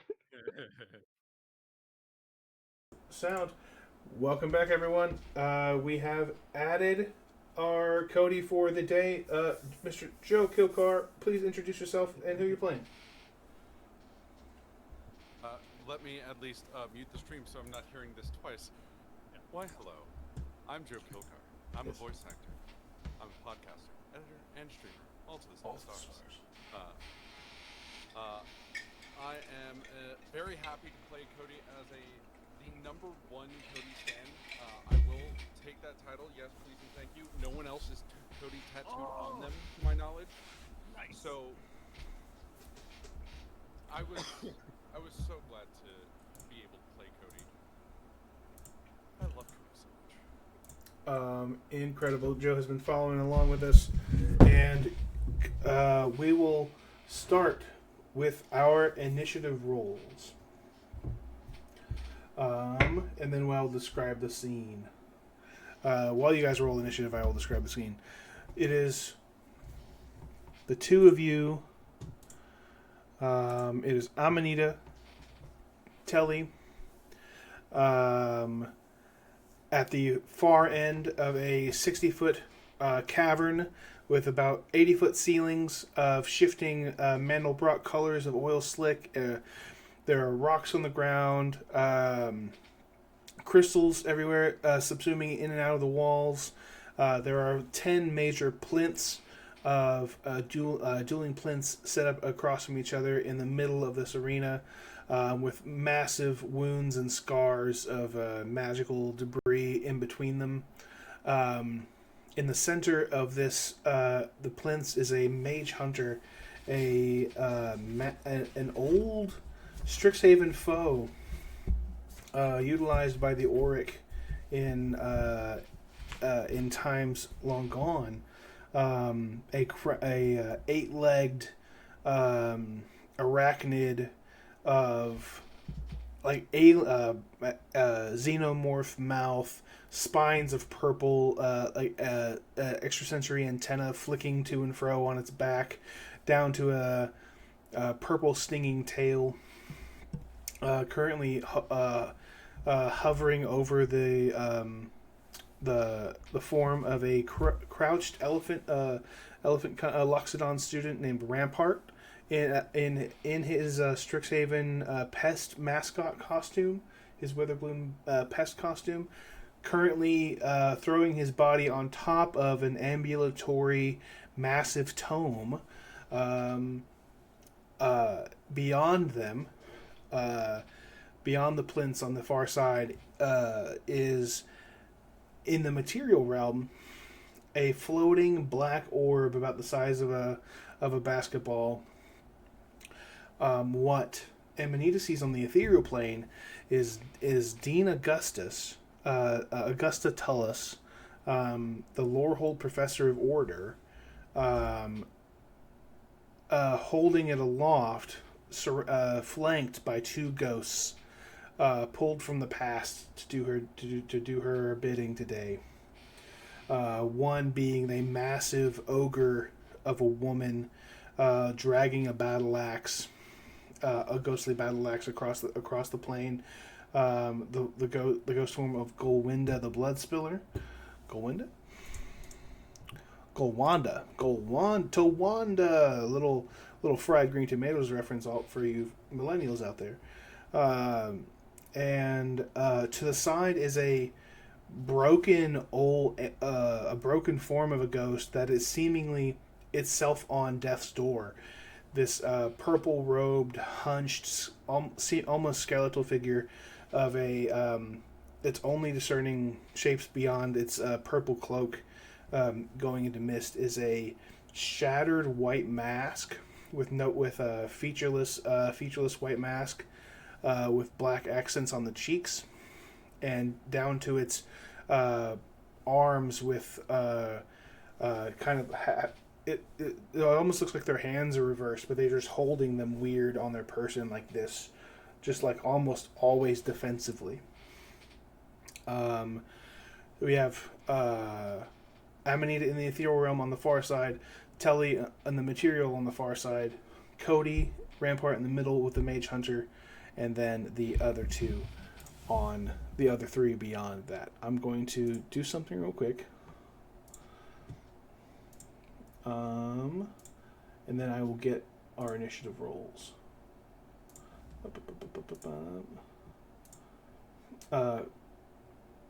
But feel free to, as always, feel free to on initiative. Oops. I gotta skew this a little bit. I believe in you. Thank you. So I'm about 2 turns of movement from the mage hunter and rampart and everything. They're on the far end of what did you say, a 60 or an 80 foot? It is a 80 foot. 80 foot, and then. And they're on the far end. The far end of that, yes. Okay. I'm gonna cover myself. Give you a little bit. I can also put that. I think in the. Oh. I can also put that. I think in the chat if I just do this and then do this. Nope. Sees the limit. That's funny. Oh, that just confused the cameras too. Oh, there we go. It should be back. The thing that all of you know about this area is that, and why magic hasn't been cast yet, is that this is a rolling vortex of magical energy used to destroy magical items. So Cody, even your presence here is, I believe, is why they brought you. Under anti-magic, Dean Augusta has, in anti-magic, brought you from taken you from your protection of the other deans, put you under her protection, and then brought you to this place, to where you are being, like, every second is a little damaging to your person, to your bookdom. But we'll get initiatives and go from there. Who had a 25 to 20? Should I have rolled? You should roll, yes. Let's see. I'm a 19. I'll say. Oh, 19.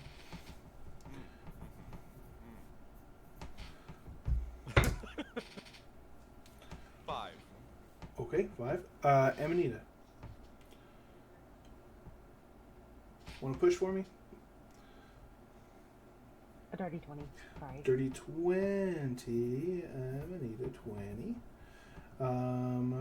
Our monsters go at a 16, and then Cody and So since I do see the anti-magic susceptibility, at what time do you want me to re-roll that Constitution saving throw to not be unconscious again? oh, you are not unconscious. You are no longer in anti-magic.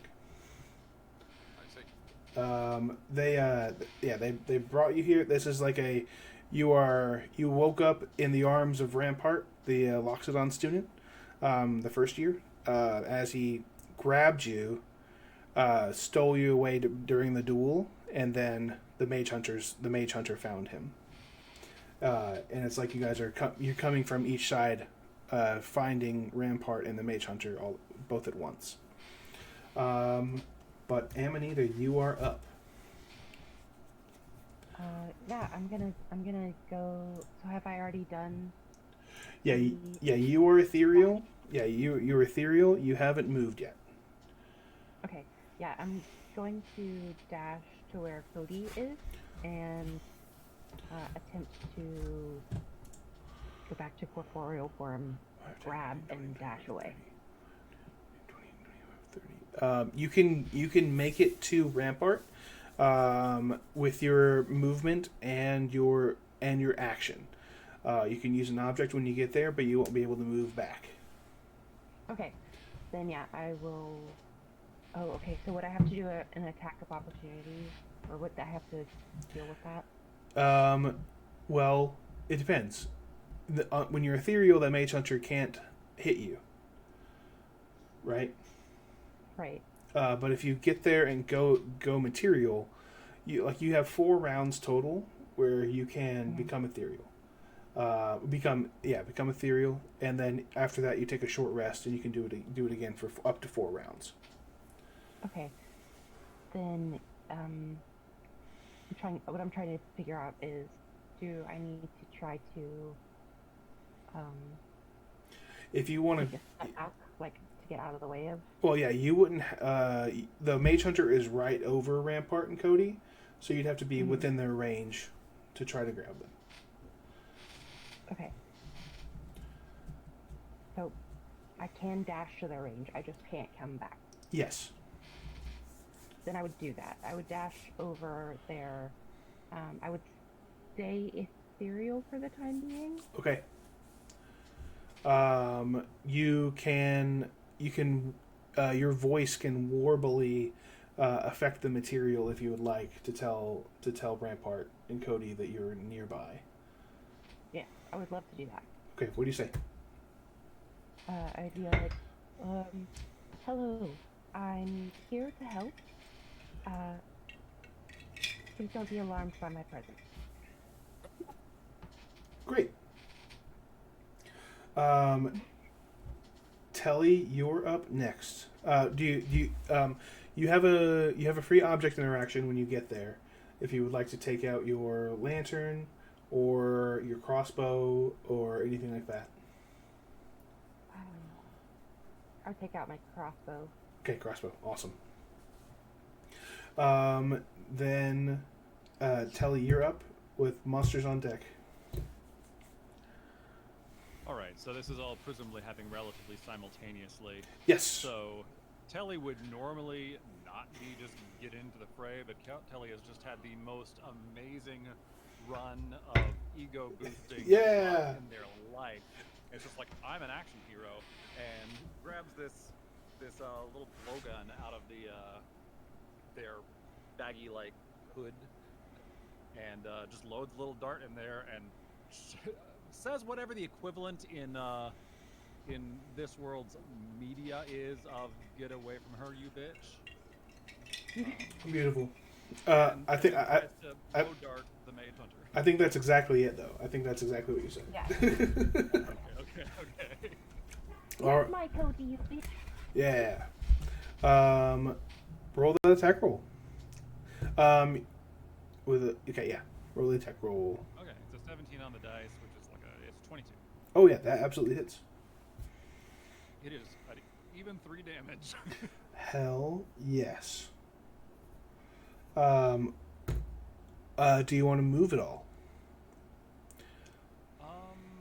Do I get to see how the Mage Hunter reacts to this before making that decision? Yes. Describe your dart. Is it just a pinprick of a needle dart? It's probably something organic and grown. It's probably some kind of thorn. Hell yeah. Yeah. All right.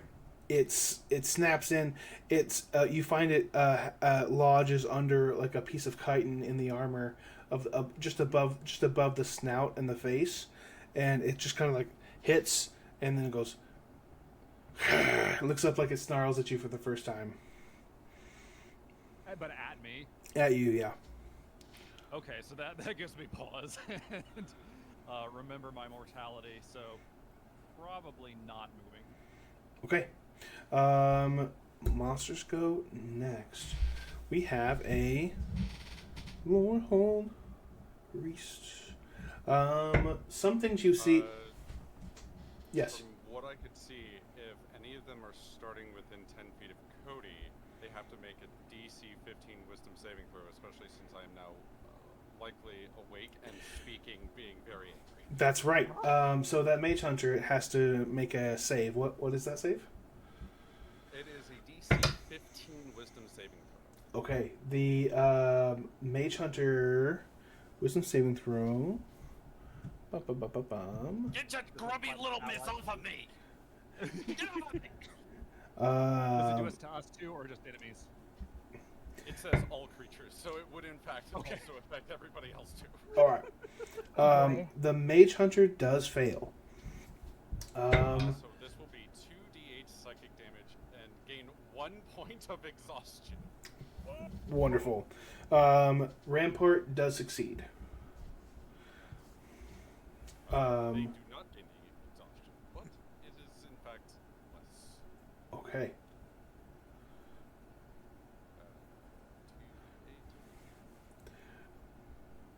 Google roller will help.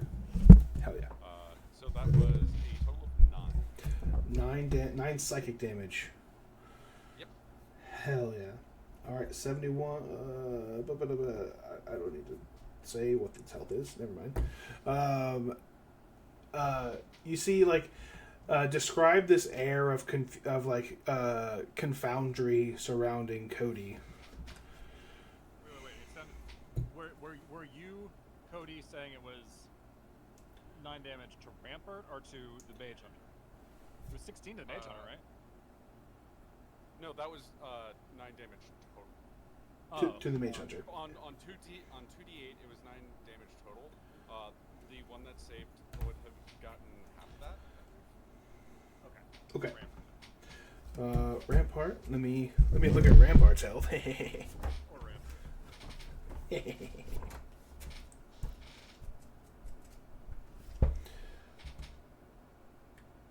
Okay. There's even a first year student stat block, which is so cool. Yeah. Describe this like aura of confoundry surrounding Cody. That people just around Cody just get winded listening to the words coming off. Think of a faster-paced Gilbert Gottfried reading 50 Shades of Grey, and some of the words just keep materializing and actually physically hitting you, but also still kind of passing through you at the same time. And it's just this so unnerving thing that you're just like, I need you to stop, please. I swear to God. Another thing. You don't even dress correctly for school. Go back to your dome and get the right clothes on. Amanita's backpack, where her lantern is cackling, in like a like curmudgeon-y old voice. I have a lantern that has the spirit of a very old creature in it, and he's an asshole. So. Okay. Dean Tullis holds the orb and kind of like uses their offhand to like kind of like move their hand forward, and you see Golwanda stalks forward towards the towards what they see as Amanita ethereal to ethereal, like coming up towards you, and they kind of manifest in the physical, and for the first time, Cody and Rampart and Telly, you all see this massive ogre, feminine shaped ogre, wielding dragging a ghostly blood axe behind them, kind of raised towards you in attack. But they use their action and their movement to get there. And you see, Go on to now? yeah, she manifests. Then this shattered form of the mask ghost comes forward, and they manifest as well, and they kind of hold their hand out. Both Cody and Amanita and Telly, all three of you, give me history checks, please.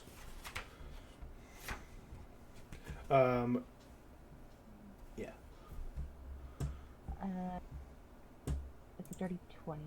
Okay. 16 plus 4. 17. You are a book, and all three of you know that this is some long dead orc blood mage from the old from that followed Exodus in the previous attacks on Strixhaven University. To the point where, but this is a ghost that is like so subsumed with like another powerful force on top of it, like crushing it down. You think that they're very near destruction, but they hold their hand out, and the mage hunter takes its attacks on, because Amanita is not material, but Cody is. Cody and Rampart. So the Mage Hunter's Oh, going to... perfect. Another one joins the fray. Yeah. The Mage Hunter. Question. Yeah. So I have the blood curse of the binding. Yes. I think last time you said that I needed to wait until it was. Yeah. Some of your blood curses are reactions. You want to do binding, okay? Yeah. Okay. You want to do blood curse of binding on the Mage Hunter? Yes. Okay. Do you want to amplify it? Yes, I do. Okay. So what that means is you roll your Hemocraft die, your D6, Mm-hmm. and roll that and take that as hit point loss. Oops, 6. Okay, but you that means any creature for 1 minute, regardless of size, has its speed reduced to 0 and can't use reactions, which is amazing. It rolls a save against your 15 blood thing, fails. Can you describe what your... So you pull your... You have to use your blood or your silver quill magic to activate these blood curses. What does it look like when you activate it? So if it's my, do I have to have like free flowing blood? Yeah, that's the 6 damage. All right. That makes sense. I would take there's a sharp corner on the ghost lantern, and I would just like take a deep breath in and like kind of roll my eyes and go, and just like drag it on the corner, and then I would like try to just hold my hand out. Okay, as you do, your spirit in the lantern absorbs the blood and throws it out in a kind of like a massive net. So your blood extends forward and like mixes with silver quill ink as this black and red marbled net surrounds the entirety of the Mage Hunter and just crushes it down to the ground. And it cannot move, can't use reactions. And it repeats its saving throw at the end of each of its turns, which is now. It's going to make 2 attacks because it's going to be disadvantage as it's restrained, which is good. 1 attack on Cody as a natural 2. Second attack on Cody turned a 19 into a 5. So both attacks miss on Cody and Rampart. And it can't move. And that's awesome. that turned upwards of 50 damage into nothing. So your blood and this like blood and ink net is like making this Mage Hunter into a singularity, like working against it. That was your reaction. Beautiful. Monoists. Yeah. Let's see. Golwanda is going to run up with her axe and attempt to hit you, Amanita, because you are ethereal, but they're a ghost as well. Okay, but can't I also do the same thing to them? You have just used your reaction. Oh, okay, that makes sense. Yep.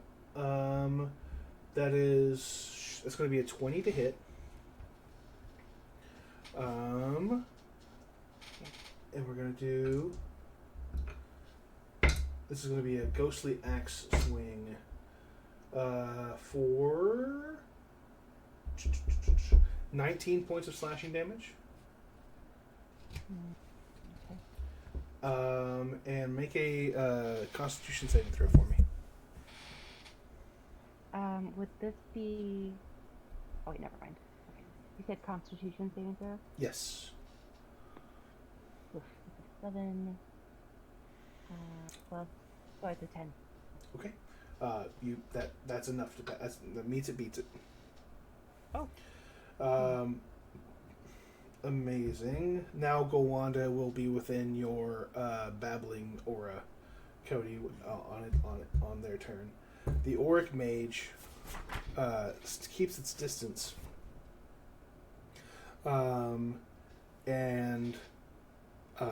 Relying on like just general history knowledge. Yeah. I had kind of baited someone to acknowledge the name Xandril earlier. Yes. And I recognize this person looks like an Auric Mage. That would not be the same person, right? No, that voice came from the orb itself. Yeah, but I didn't know there was these specters there anyway. Yeah. So all of a sudden these ghosts have appeared, so I might guess that, but this is really out of character trying to understand that the Auric were more recent, right? They were yeah. a few years ago, and the things that made the blood fields, this war was like 1,000 years ago or something. Oh, eons, yeah. Ages and ages. So I have not seen someone who's likely to be Xandril yet. I know they are here literally in. Wonderful. It wouldn't stand a ghost of a chance. Let's see. All right. The Auric Mage is going to, in kind of a similar situation to Amanita, with her blood net. Its hands are going to outstretch, and some of the blood from the net pools into a ball in front of it as it manifests. And it just kind of raises its hand aloft and casts a spell where the blood coalesces into this like almost supernova above the Mage Hunter, and some of the blood is streaming into it, but nothing else happens. Cody, it's your turn with Amanita on deck.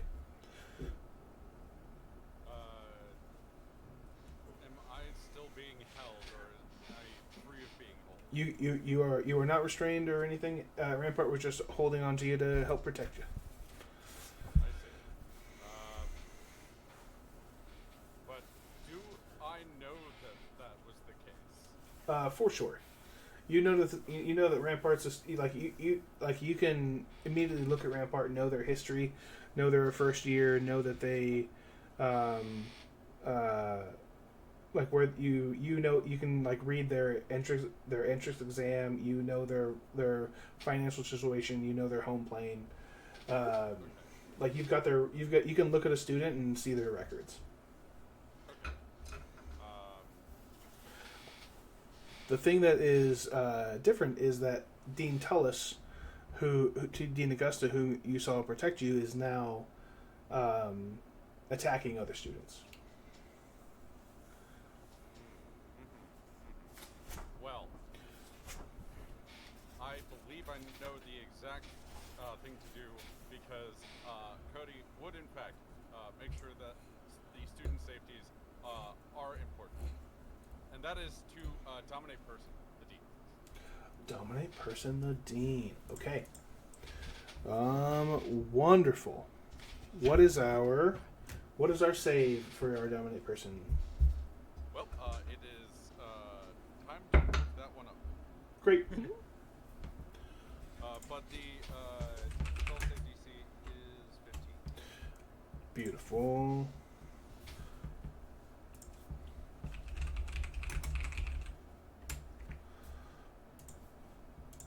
Spell save DC 15. I've got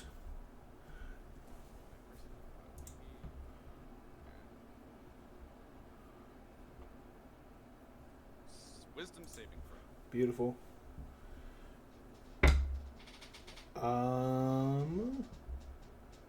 you or creatures that you are friendly to you are fighting it, it has advantage on the saving throw. They haven't fought it specifically, but let's see. Let's roll advantage. And even with advantage, I got a 16. You said 15 was your save? That's correct. Okay, I got a 16. On top of that. Oh yeah, roll a d4. that's right. I have, in fact, Shadow Blade gets cast. Okay. Holy crap. This is part of Cody being Cody. It is spell flux. When Cody casts a spell using its innate spellcasting features, like Dominate Person, which I can only do the once a day, it also randomly casts a spell from the wizard spell list of 3rd level or lower.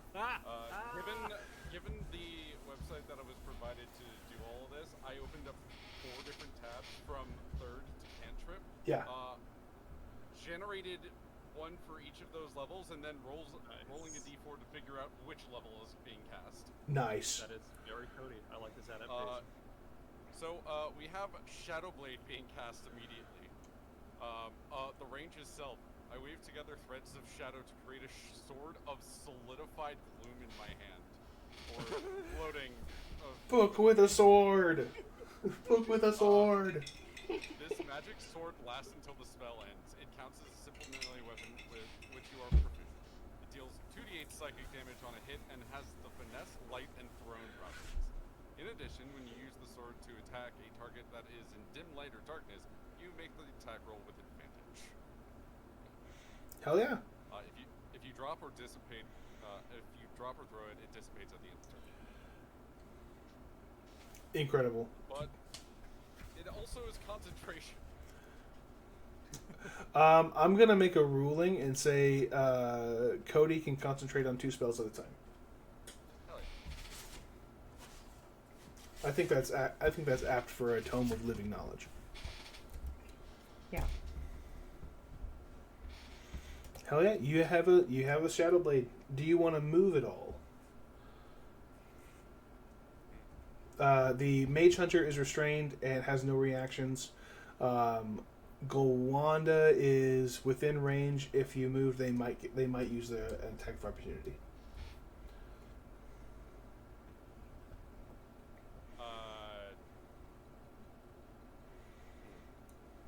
I think Cody would move closer to the D. Okay, That's, just fully around. All right. Let us use a reaction from Golwanda. With a 4 on the die, that's not going to hit. Yay. You make your way over to the with 30 feet. You can get right up next to her. How far away do you want to stay? Cody's speed is 25. Yeah, totally fine. Yeah, it's just getting in range so that one, Cody could just continuously chastise the dean. How dare you attack these students? These are your responsibilities. You should be stripped of your privileges as dean. Amazing. On this end of the round, I'm gonna need you, because you cast a spell, to roll a D100 for me. Yay. Oh, the terror. Here's the 100, and that is 90. 9. Oh my god. You regain all expended sorcery points and spell slots. Yay. That's My one a day at will has come back to me. hell yeah. 0 consequences. You see that the an effect of the cavern you're in, this the walls themselves bounce, and when spells are cast, absorb and exude energies of spells that were cast there before. And when we cast spells, there's going to be, you can roll on I have a specific Strixhaven wild magic chart we can roll on. But that's the end of Cody's turn. Amanita, you're up with Telly on deck. Okay. I would ask Cody, do you mind if I grab you? It's for your safety. Didn't I just move away towards the dean? Yeah, Cody just moved 25 feet away. Right, I would move over, follow. Okay, so if you are you talking to? Do you want to? Rampart is still there. I just want to get everybody away from the Mage Hunter. That's my Okay, so the next person to be away from the Mage Hunter would be Rampart. Okay. Then I would pick up Rampart, or try to help him up. Yeah. And then make our way toward. You want to go back What's the to nearest? back towards Telly? Yeah, so I can get Rampart out of the way. Okay, yeah. With if you're dragging Rampart, you can get 15 feet away, so just beyond the southern plinths. And if you want to use your action, you can make another 15 feet. Okay. Okay, so now you are about 15 feet away from Telly. That's your movement and your action. And anything else? Can I attack the Mage Hunter while it's bound? You could have, if you wanted to do that before you left, but you'd only move 15 feet away. If you're Oh, yeah, it's okay. okay. That's your turn then.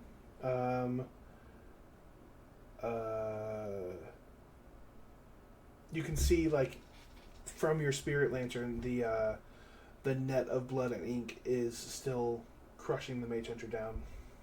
Telly, you're up. All right, so Gwanda definitely came into the material Yeah. realm. I see Gwanda, but the Dean also is materially visible now? The Dean has not, but the Auric Mage and Golwanda are.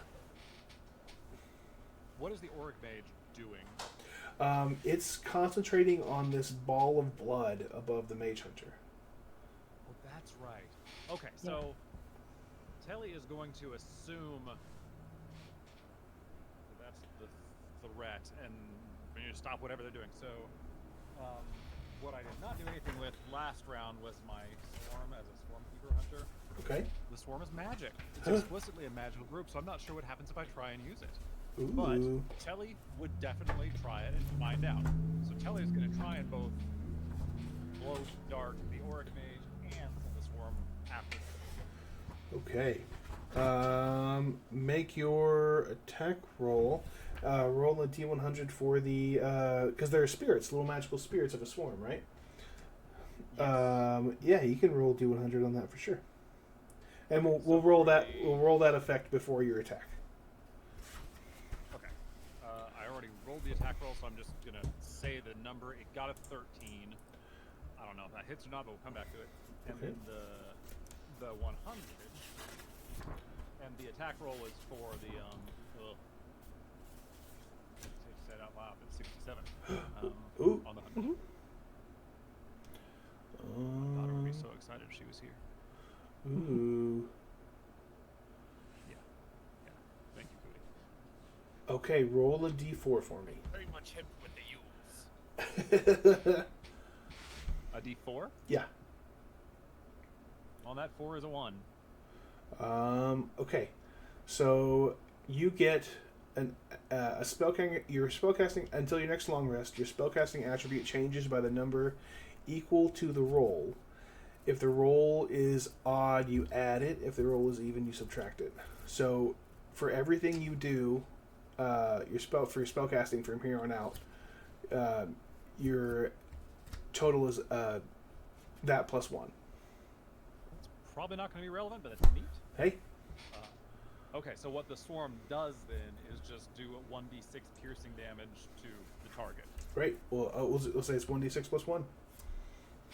Okay, cool. 6. So that is a 3 plus 1, so 4. Ooh. Okay. The Auric. Yeah. Type. Perfect.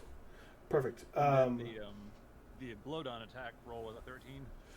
That does not hit. Okay. But the swarm, the little mantises, right? Yeah. The mantises are crawling up the robe, doing little magical gnawing damage, clawing, gnashing, doing their best. Yay. Beautiful. Do you want to move anything anywhere as well because Yeah, since Amanita and Rampart are like stumbling up here, I'm gonna go to them with the intent to help them. okay, go up to them. Perfect. It's the monster's turn. We're gonna start with the save from the Dean of a 15, right on your babblingness. Oh goodness! Wait a minute, that's a 9 plus wisdom save on the babbling for Cody. Yeah. 15. That's a 14 total. So they get a level. Yeah. Dean Tellis gets a level of exhaustion. And 15 damage. Ugh. Whoa. The words As I keep hurt. psychically berating them. Words hurt. Let's see. And what? You're a disgrace to your lineage. You're a disgrace to your magic. The range of that is 10 feet. Yes. Okay, so they're the only one caught in it. But let's see. They have. Let me bring up my exhaustion rules again. Does exhaustion affect ghosts? Given that this is more mentally, yes. Yeah, I'd say so. Feels like it would. Yeah, I think so. Because I think that's what the orc is experiencing. Great. Disadvantage on ability checks. Incredible.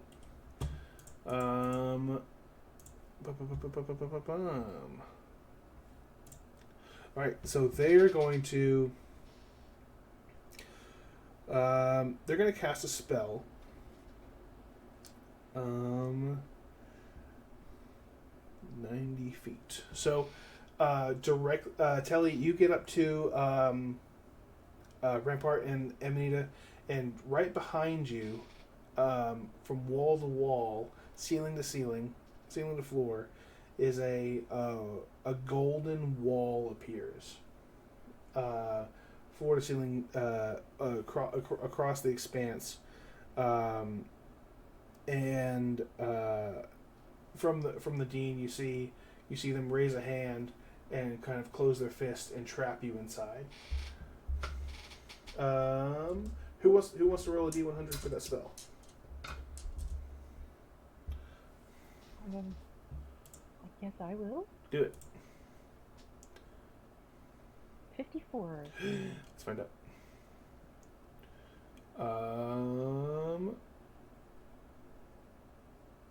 Okay. That's wild.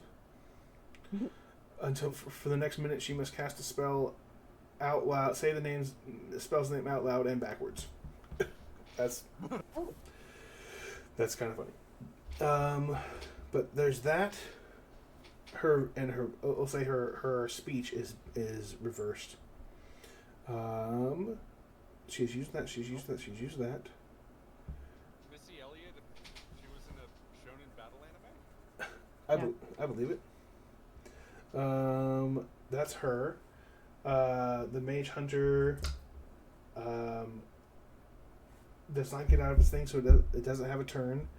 Golwanda is going to advance, use its 30 feet of movement to get to Amanita and attack again. You have another reaction if you'd like to use it. I would. Because I still have 3 more turns. Yeah. Well, yeah, and you have another. You can activate another blood curse. 1 more blood curse. No, 2 more blood curses today. So I would do the Curse of the Anxious, where I think I can take control or have stronger influence. Well, see, until the end of your turn, intimidation checks made against them have advantage. If you amplify it, the next wisdom saving throw it has disadvantage. So you'd be able to maybe scare it away. Okay. But go ahead. That's a bonus action, right? So I could I cast? Oh, Bane yeah. And then. Well, yeah. Use that as a... Oh yeah, on your turn, yeah. So, Okay. some blood curses are reactions and some are Okay. Yeah. I guess the only one I would do would be to try to attempt to bind if they're running like towards me. You know that they're ghosts. They wouldn't be held by the net. Oh right. Oh god. But you can do Blood Curse of the Eyeless for sure. Yeah. Okay. So I'm gonna roll. I roll a 19 to hit you. Okay. You can. I'm gonna Let's, use my reaction to roll a Hemocraft die. yes, you're gonna amplify it. So what did you roll on the d6? A 4. A 4. So that makes a 19 become a 15. Is a 15 going to hit your AC? It does not. Okay. We're going to roll for its second attack. That's a 22 to hit. Roll your dice one more time. I just got a 3. It would make it a 19, and that does hit. And that does hit. 17. Okay.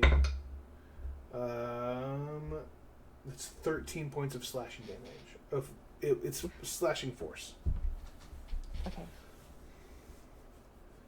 And let's see. Okay. She's just kind of walking you down, and there's a wall. You now notice there's a wall separating you from your exit. Held by Dean Tullis. Okay. Go ahead. That's the end of what I can do, right? Yeah. It's the orc's turn. Oh, I have to roll a concentration check on this Bloodstar. We make the concentration check. Your blood, Amanita, filters into this Bloodstar hovering over in the center of the battlefield, and it grows a little larger and gets an event horizon on the edge. This like rolling black hole of blood is charging up. That's its turn. Lorehold did its thing. Dean Tellis did her thing.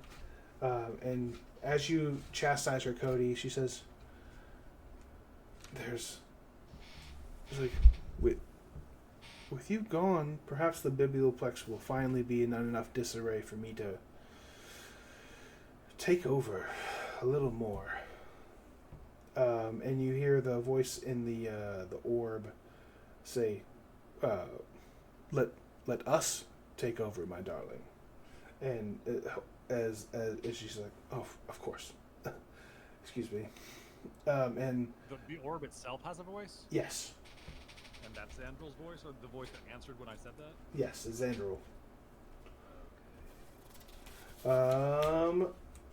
Cody, you are up with Amanita on deck.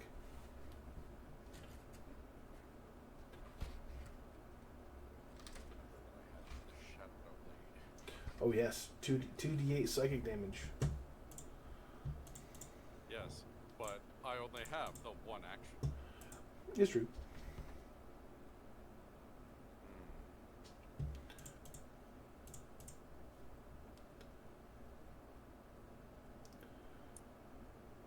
Man, decisions. You know what? At this point, I think one spell didn't work, so I'll choose the other. Hell yeah. So I'm gonna cast Confusion. Beautiful. It's gonna be around the deep.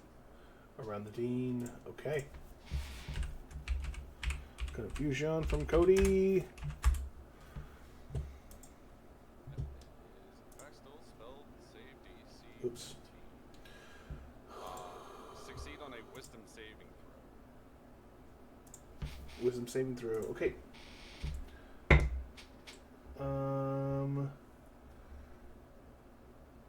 That's only 12. Yay! The affected target can take reactions and must roll a d10 at the start of each of its turns to determine its behavior for that turn. To which I have the things, which are 1, 2, 6, 7, 8, or 9, 10. Okay. At the end of its turns, an affected target can make a Wisdom saving throw. If it succeeds, this effect ends for that target. Okay. I'd say And now, yeah. I'd say you can get the Auric and Dean Tellis in this. okay, cool. I will do that, as well as cast Tasha's Caustic Brew. Little acid. Let me get you that. My God, do I have to look up so many spells? Affected.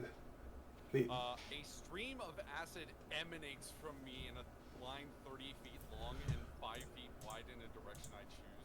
Each creature in the line must succeed on a dexterity saving throw or be covered in acid for the spell's duration, or until a creature uses its action to scrape or wash the acid off itself or another creature. Oh, A wow. creature covered in the acid takes 2d4 acid damage at the start of each of its turns. Okay.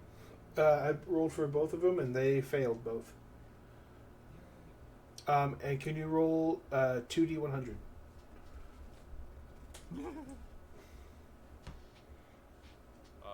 That is 25. That one does not affect you because you don't have a mouth. And 55.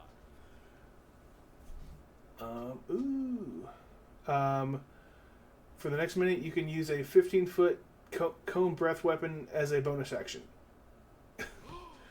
Yay! I do that now!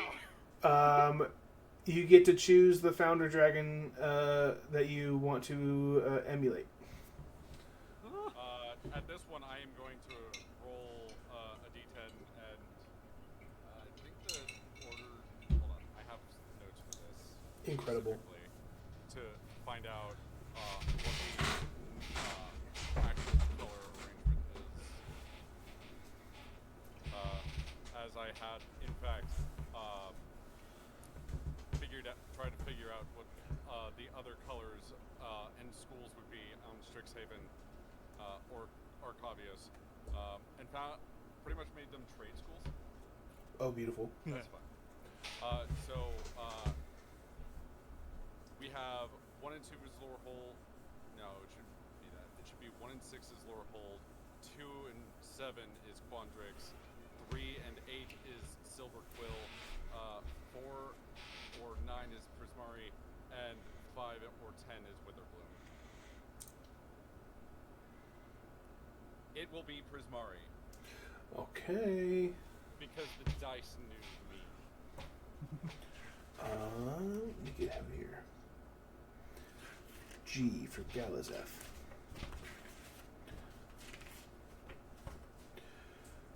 What's your breath weapon, Galazeth? Definitely Oh. something elemental. Yeah, Like fire. dancing elements. It's fire and cold. Cool. You want to do that as a bonus action now? You can get both of them. You can get the Auric Mage and Dean Augustus in it if you'd like. Let's see. DC. Just so much coming out of Cody right now. Right? So it's 2d10 of each. And I'm going to roll their saves. Fail. And Org Mage will take half damage. Okay, so it is 14 for the full damage. Okay. Whoa. That's wild. A massive gout of both fire and ice explode from... We just determined you don't have a mouth, but you have a breath weapon, which is hilarious. So your page opens up to some image of Galazeth, and just from the page itself, this magical expulsion happens. Did they also make their dexterity saving throws? For the damage? Acid. The Tasha's. No, they both failed. Okay. I also need to roll 2d4. Great.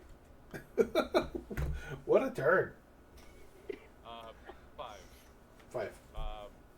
And unfortunately, I have to drop the sword. The caustic brew is concentration, and so is confusion. Okay. A lot of concentrating up here. Seems worth it though. The confusion again. Okay. Insane. I'm going to make on that roll as well for the orb itself. I believe I have the stats for orb. Orb stats. Unfortunately, it doesn't really tell you how many hours you've pondered it. Who knows anymore, man? I just wake up, ponder, pass out, ponder. Ponder. Ooh. Okay, it cannot resist that. AC 18. Okay, it does resist it at least. I have orb hit points.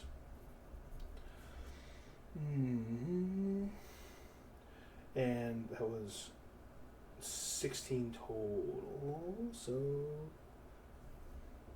boom. Okay, got it. That's an amazing turn. Confusion, acid, fire, and ice. Cody is a whirlwind of magical explosion. Beautiful. And this Mage Hunter hasn't done shit.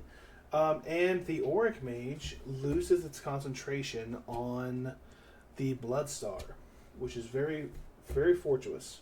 But as it loses its concentration, the blood that is pooled around, it does a little half. The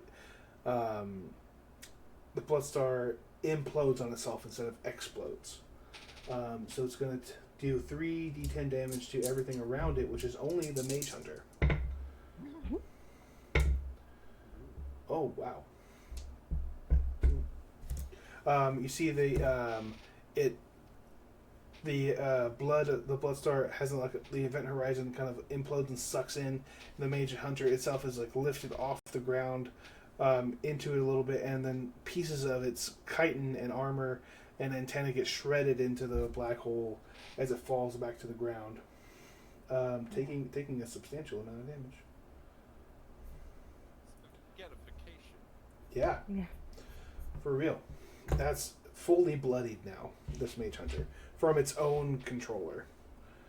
And the Auric Mage, fully bloodied. Dean Tullis, not bloodied. Incredible. There we go. Beautiful. Amanita, it's your turn with Telly on deck. You were looking... Yeah, go ahead. How far away am I from the Dean? From the Dean, in between you and the Dean are, let's say, 30, 60, you're, let's say 15, is like 15, and then 30, so if you're 45 feet from the Dean, in between you and the Dean is a restrained blood hunter, a restrained mage hunter, and Golwanda in front of you. And is Golwanda, is she bloodied or anything? Golwanda is not bloodied. She hasn't been hit. It feels like she could be. You just want me to say yes? No. I'm just trying to determine who best to hit. Yeah, Golwanda. It's you and Telly with Golwanda right there, and she's attacked you twice, and she has not been hit. So it's I'm gonna.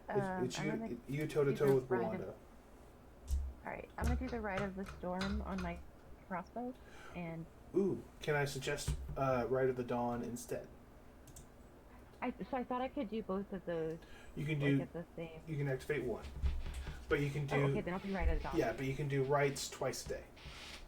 Okay. So yeah, I'll do right at the dawn. perfect. You're right at the dawn. Your crossbow shines 20-foot bright light, and if I am remembering correctly, I have resistance to necrotic damage, yes, and and it deals double damage to undead, dead. Yeah. which is what you want.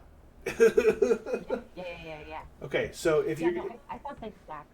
if That's you why I was. if you're doing this is like by the way you can use your hand crossbow in point blank range.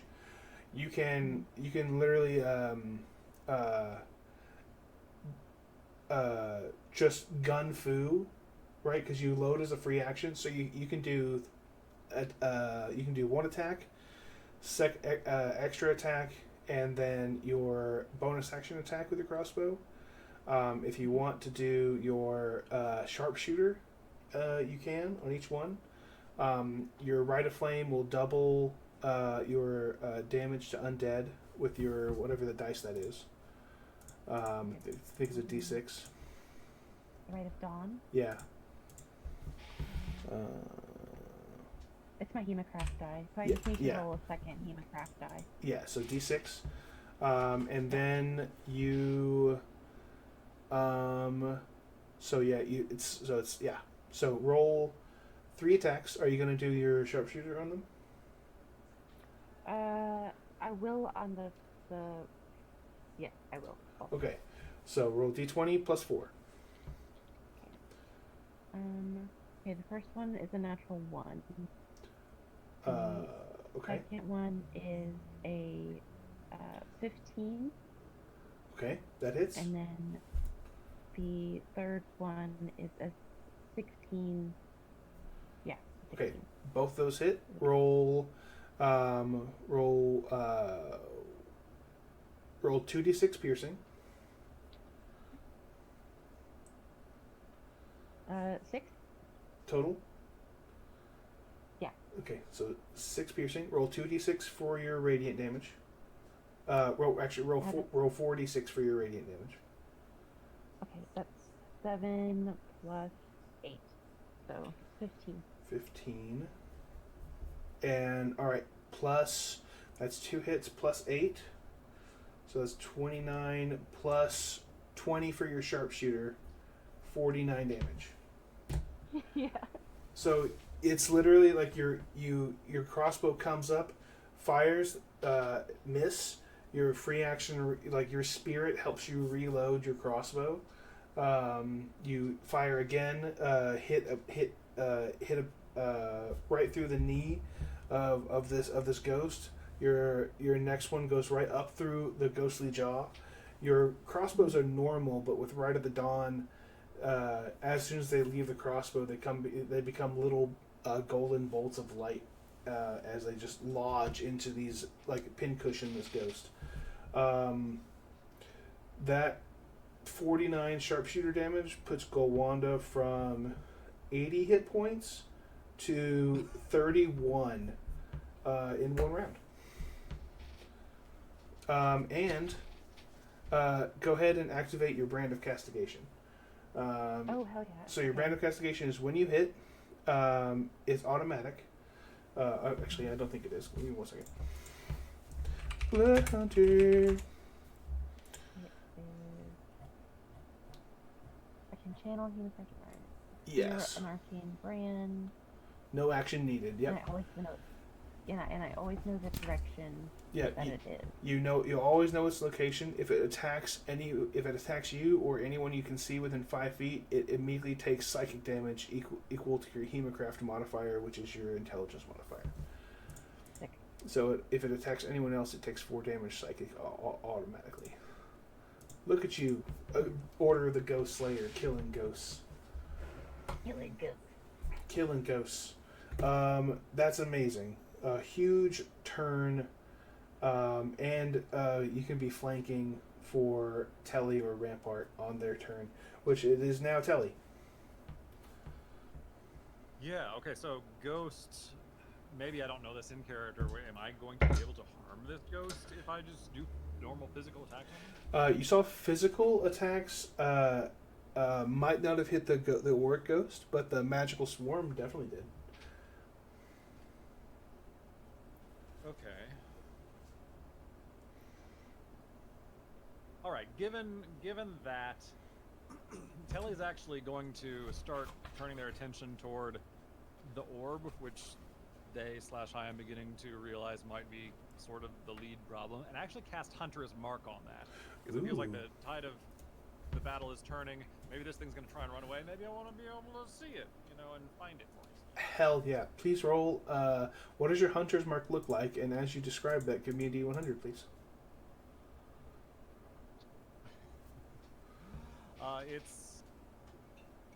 It's just a little glowy green, like tendrils. Actually, I guess being the sapling obsessed individual, it'd be kind of fungal growth, just rapid, but in the form of light up from beneath and kind of settles onto it. Hell yeah. So that's kind of got a little slime mold on it. I love it. Looking for my other 100 dice. Oh, here it is. Okay, that is a 18. 18. You cast Borrowed Knowledge on yourself. Okay. Hold on. Hold on. Borrowed Knowledge. You draw... This is a lore hold spell. You draw on knowledge from spirits of the past. Choose one skill in which you lack proficiency. For 1 hour, you gain proficiency of that skill. So you can choose something on your skill sheet that you don't have proficiency in and gain it for the next hour. We'll also need another D100 for you because you cast another spell. This can cascade.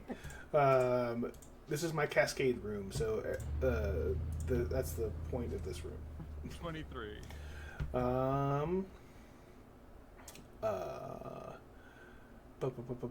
23. For the next minute, you can cast Hellish Rebuke without expending a spell slot. If you get hit, you can deal 1d10 damage to the person who hit you. I think it's 1d10. Huh. It's a tiefling species ability. Okay. So then I still have my swarms action to do, and I still have my move action. Yeah. Hunter's Mark is a bonus action. Is it? Yeah. Oh, okay.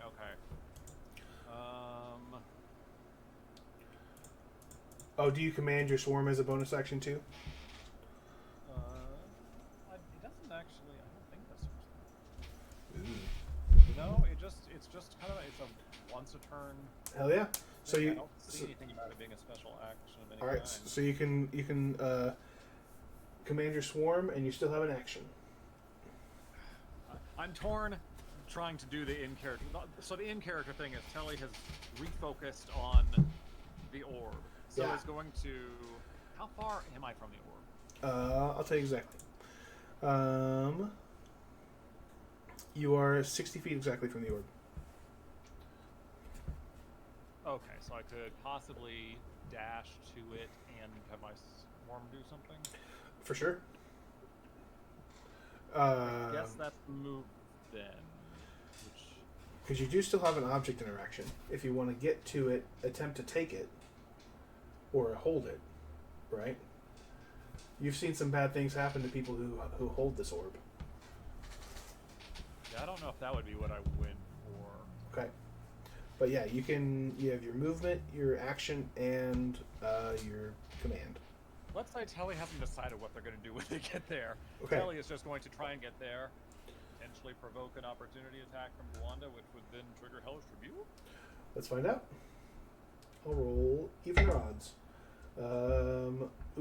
You roll even and odd or odd for me on D6. I roll even or odd, and yeah. I call it? Yep, you want okay, odds. Okay, call it. So 3. 3. She'll take the attack. 16, 22. She still has Blood Curse of the Eyeless on her, I think. Okay. Let me look at Blood Curses again. 3 more turns. Yeah. Oh, whoa. Yeah. Okay, so you can roll your Hemocraft. Okay. You take that damage.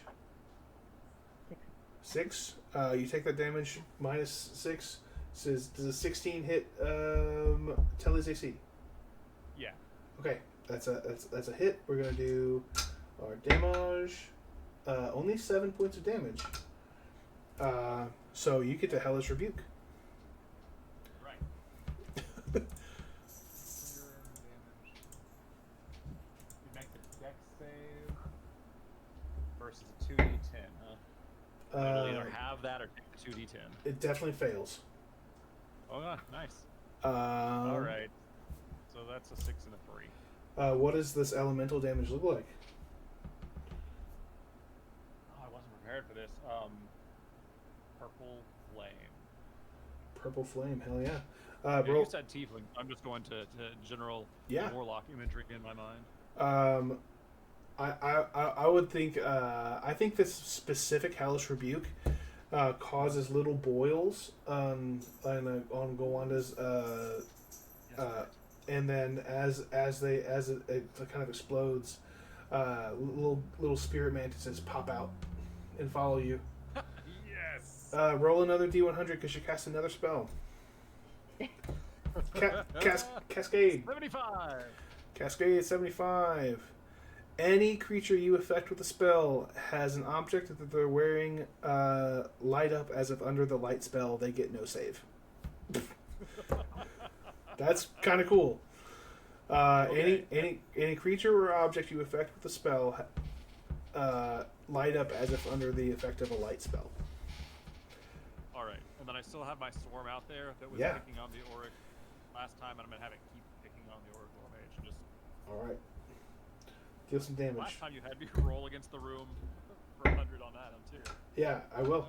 Good. That's because you summoned it. Well, Oh, since it's out, we'll just go with a straight attack. okay. So it does 1d6 piercing to the Auric, which is fine. All right. Orc's looking bad. Gowanda's looking worse.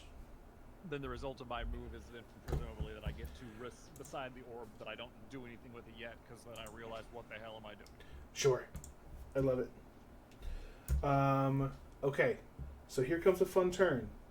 Because at the beginning of the monster's turn, the mage hunter escapes from the blood curse of binding. I'm sorry. It repeats at the end of its turns, so it loses its turn again, but it does escape at the end. D10 for Dean Augustus. For its confusion. Must do this ability. Could you roll for Joe? You want to roll a D10 to see what they do? Alright. I have rolled an 8.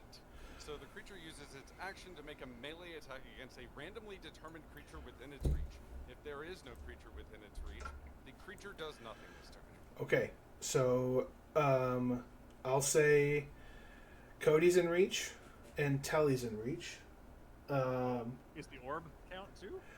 I'll say the orb counts. So we'll do Alright. 1, 2 Cody, 1, 2 Cody, 2, 3, 4 orb, 5, 6 Telly. 3, 4 orb. Oh my gosh. Okay, melee attack. It doesn't have a melee attack, but you know what it does have? A punch. It has. She's a ghost. She can't. Okay. She has a repelling burst. She's gonna attack this orb. That's wild. The confusion is wild. Okay. 20 to hit, which is its AC. Oh my She, god. it's force damage, which. Hold on. Hold on. Oh, come on.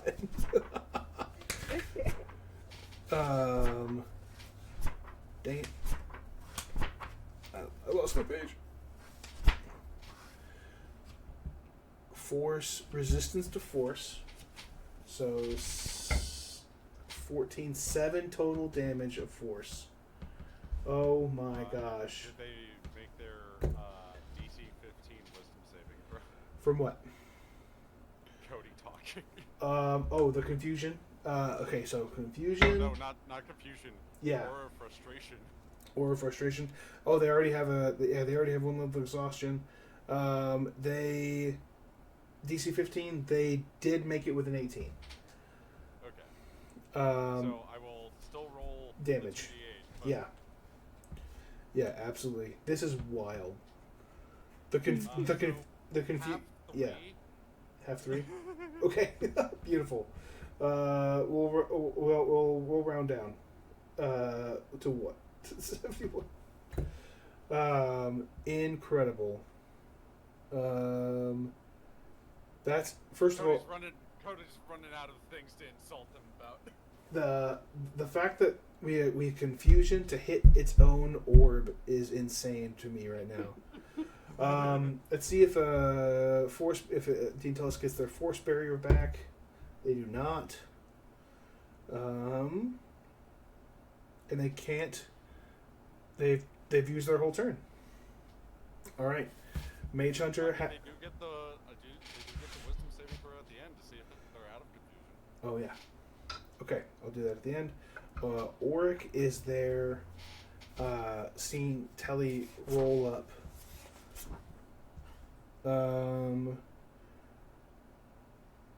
Ooh.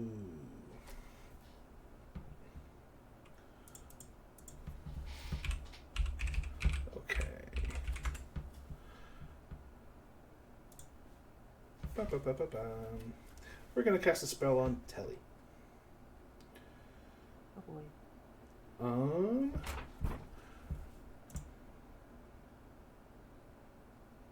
Ooh. So Telly, you see this blood mage in its racked, recoiled form, turn, kind of just like rotate in air and turn to you, and say, in a like a shattered, whispering voice, say, "Stop fighting! Leave this place and don't return." Please make a wisdom saving throw. Everyone? Just Telly. As they attempt to cast suggestion on you. 14. Ooh. Wait a minute.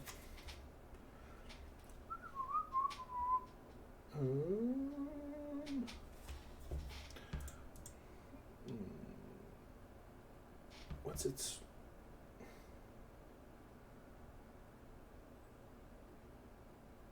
Sometimes they list the there it is. DC 14. Meets it, beats it. Spell save DC 14. It does roll a D100 for wild magic. Oh man. 77 is okay. You see them roll and cast another spell. Okay, this is insane. So 77 casts a spell on itself. They fail the saving throw immediately. Cascading into 2 on the Wild Magic Surge, which the creature closest to you rolls on this table instead of you, which is Telly. Which casts... Not the Mage Hunter? No, it's you. It's York. Oh. Because you're closest to the Orc Blood Mage because they were right next to the Dean. So the creature closest to you is Telly. So Telly, you roll cascades into you at a 33. Maximize all damage of the next spell or attack you would do within the next minute. That's me. That's you. I do that. You do that. Okay. Holy shit. Oh yeah. Cascade Broom. Okay, so you see them cast a spell. They turn to you, cast suggestion. You succeed, and you're like, I don't want to do that actually. And then they warp and condense into a small frog on the ground as they cast polymorph on themselves and turn themselves into a giant frog, which is like the size of a small dog. They're a small frog. They're kind of a ghost, so they kind of like bounce into the ground and back up. They're a little ghost frog. They're clipping. Yeah, yeah. I did forget another thing because there was so much that went on with that last Cody turn. The acid. Yes. Oh, they take damage. Yeah, because if they didn't use the action to scrape or wash the acid off of themselves or another creature, they take 2d4 acid damage on the start of their turn. Roll that acid damage. I had 4. Okay.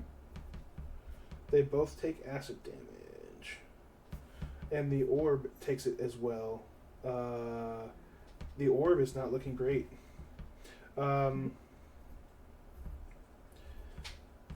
These is 4. Okay, boom. Wait. There we go. I got it right. Incredible. That was a shit show return for the Auric Blood Mage. The Mage Hunter does get out at the end because its controller is now a frog. For confusion, Dean Augustus rolls a 4, 9 total, does not get out of this confusion spell. Golwanda only has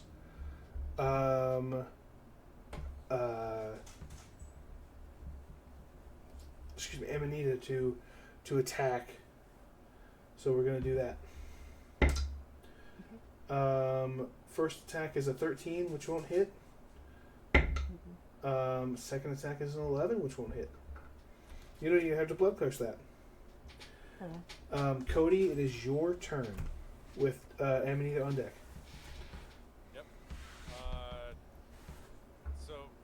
Obviously both of the concentration spells are still keeping up.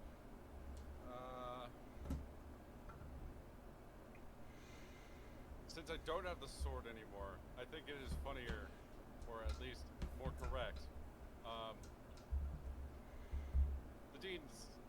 The Dean's got it right. Should attack the orb. Yeah. All right. What are you doing? I kind of want big damage. I'm gonna cast Mind Spike. Ooh, Mind Spike. So I need to make a spell attack. No, it is another Wisdom saving throw. All right. So this orb is getting its shit rocked. Psychic damage. It is psychic damage this round. You roll through and cast the spell. It is immune to psychic damage. That is unfortunate. Roll D100 for me. I do want to make sure it succeeded its saving throw. You know what? I do still have to roll it. So sorry. It only got a 10. All right. Well, even if it doesn't take damage. Yes. I'll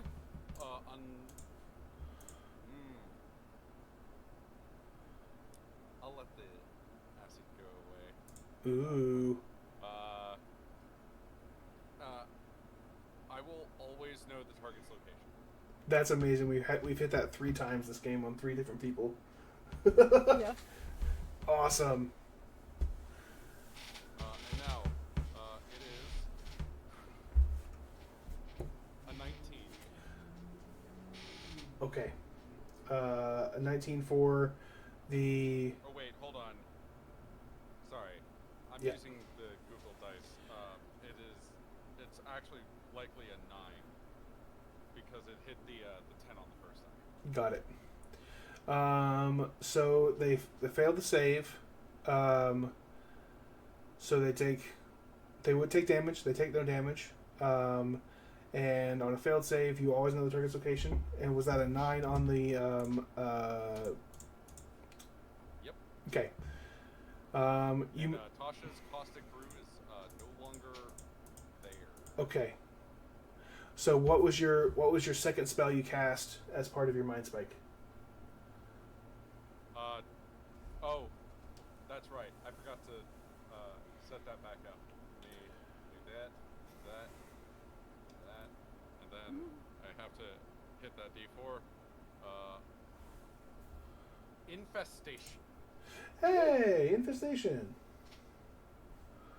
That's a good one. Infestation. You cause a cloud of mites, fleas, and other parasites to appear momentarily on one creature you can see within range. The target must succeed on a Constitution saving throw, or it takes 1d6 poison damage and moves 5 feet in a random direction if it can move, and its speed is at least 5 feet. I believe this should also go towards onto the orb. Onto the orb. Okay. It makes a con save. Yep. Some pests just kind of appear on it. Awesome.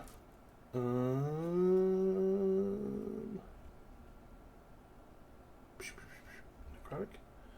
Poison? Okay. What kind of pests? Like normal pests?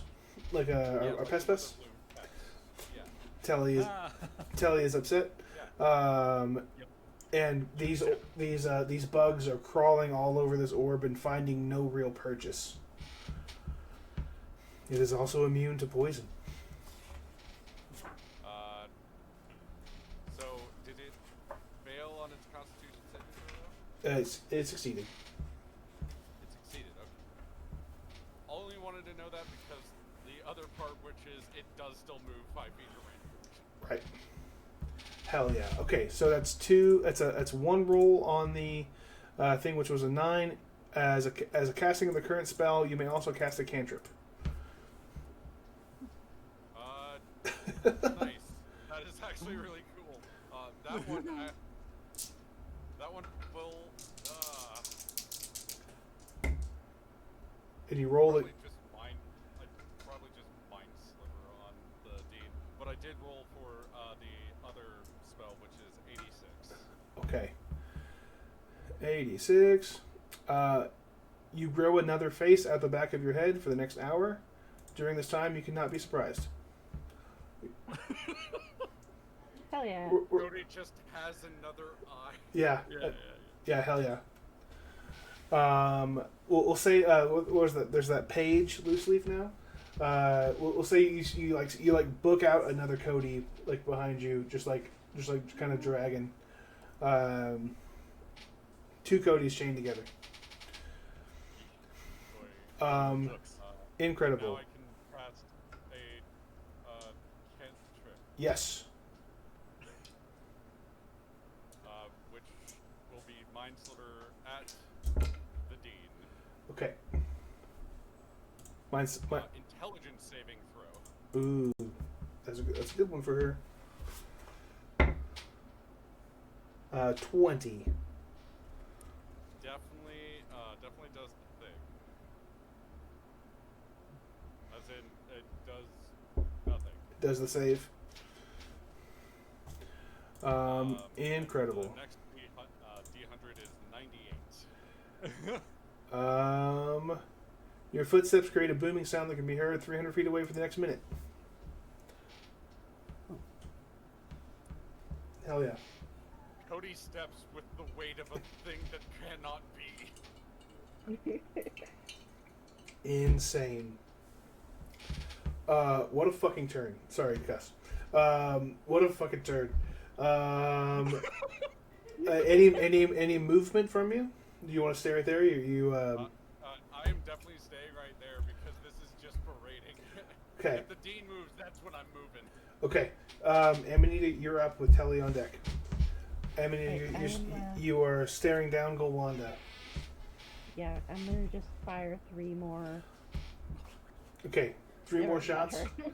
3 more shots. Are you sharpshooting? Yeah, let's do that. Okay. Do you? Okay. This one is, I have a 17 on the die, a 12 on the die, and a 16 on the die. So All three of those hit. Okay. So yeah. Okay. So it's going to be in total. If you want to do it all in one, that's 66 plus 12 plus 30. Oh. Oh, you want me to do the math? Just tell me how you kill her.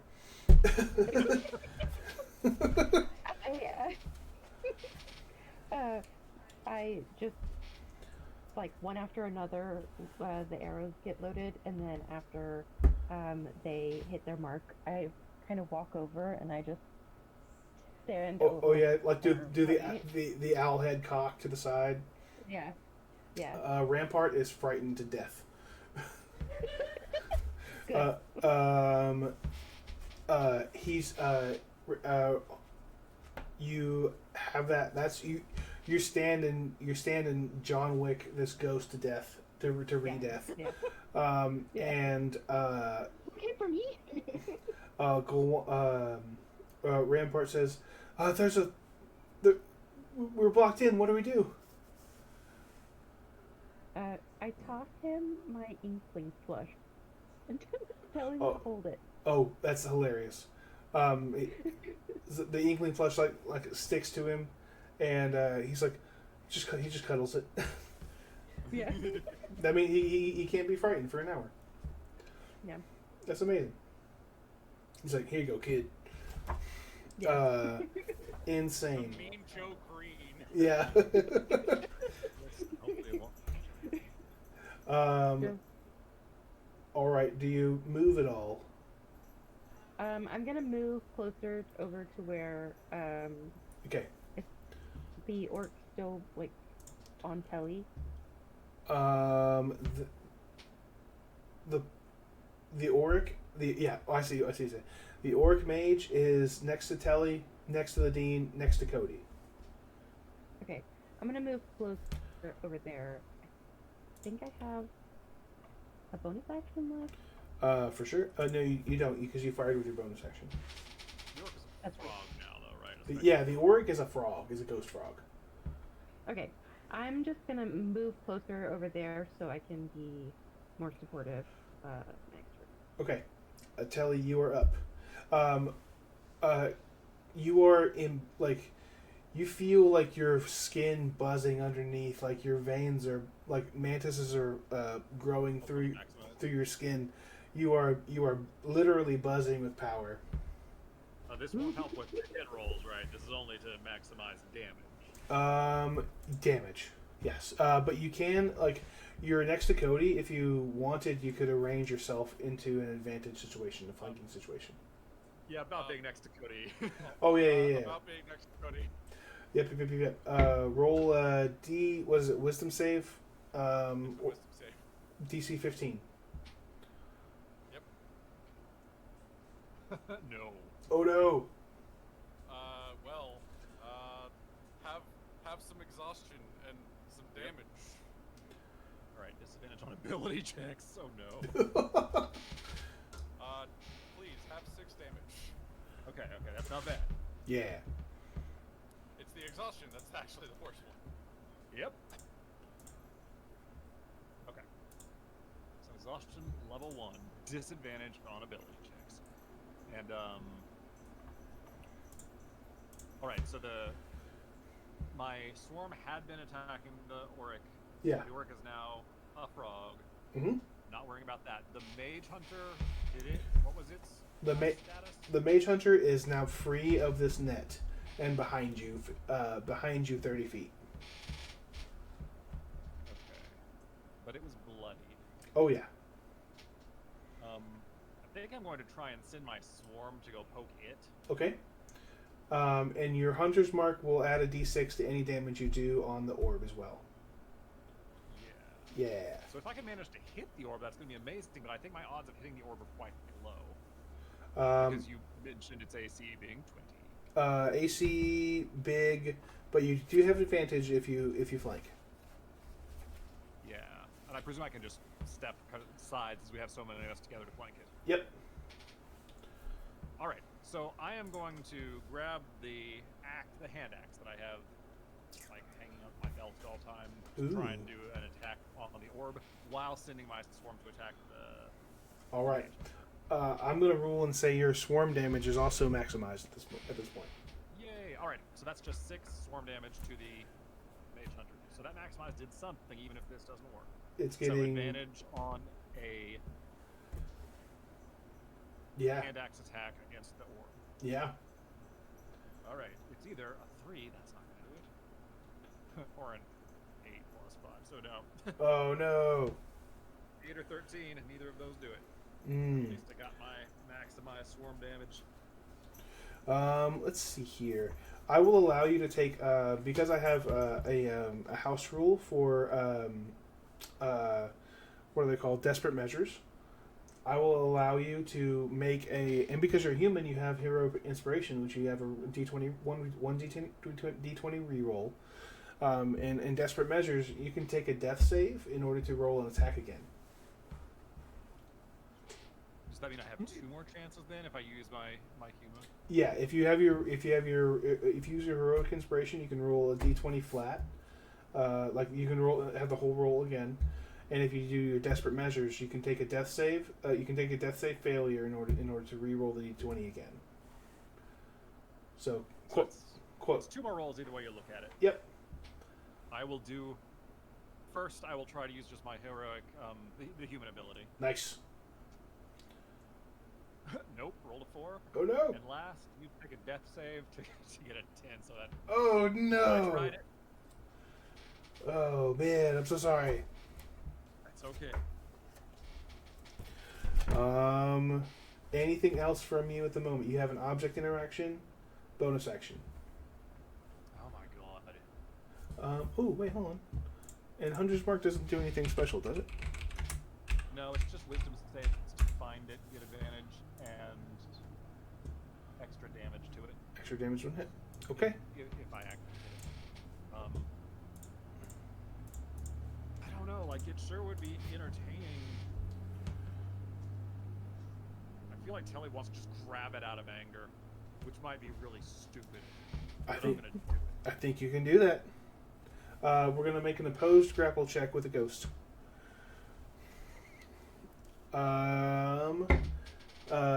She adds 0 to this, so your total to be is a 13. And I'm using strength or dex as my grapple? Yeah, you can use your athletics or acrobatics, your choice.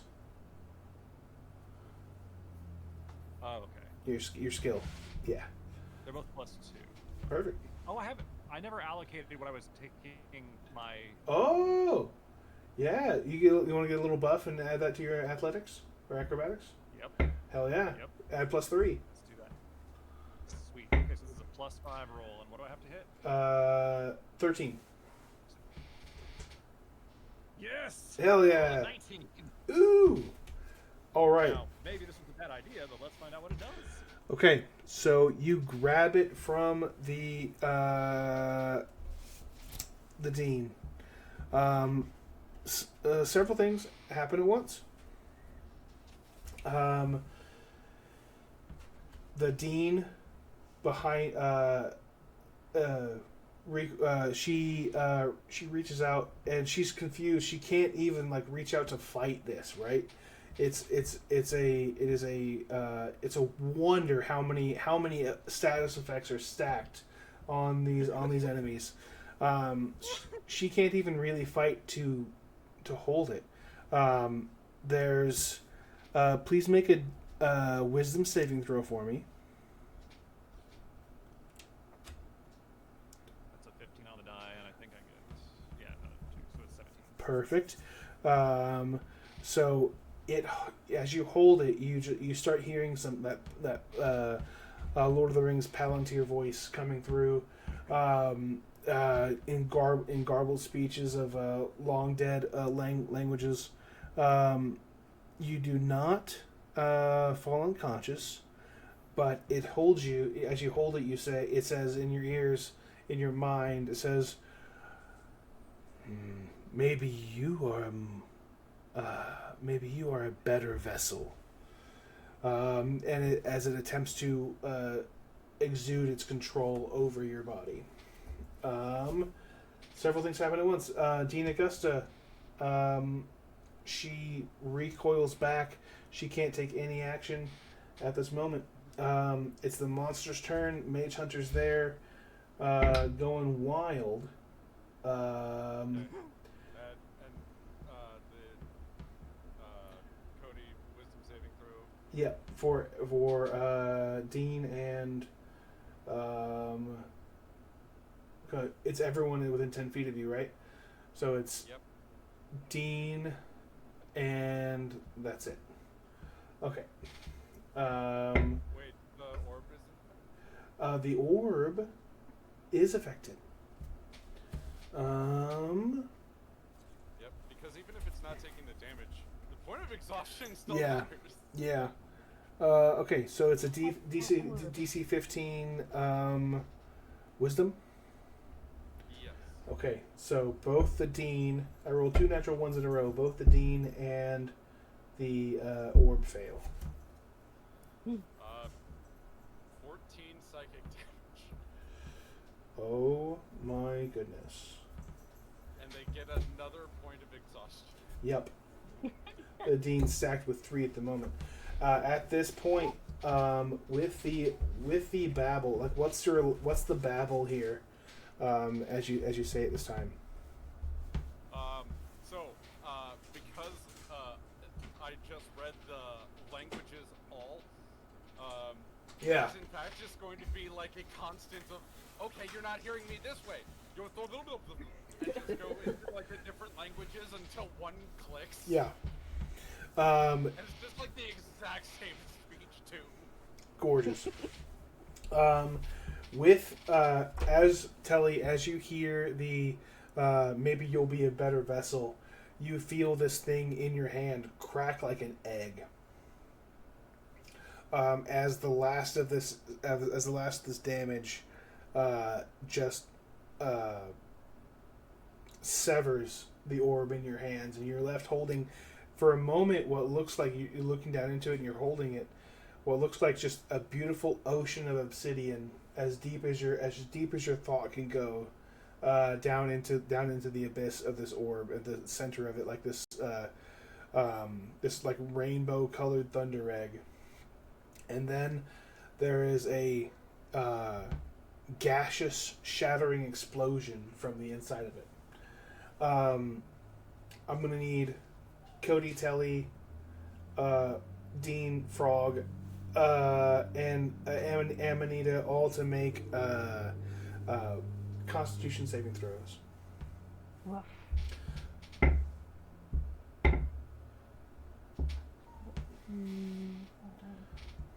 Nine. 17. 17, 9, 6. All of you fail. Oh. In the I thought I was about to succeed on that 6. oh no I had hope.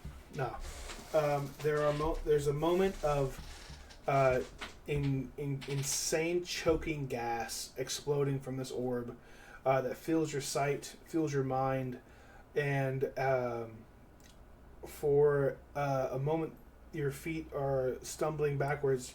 You hear the roar of the mage hunter behind you.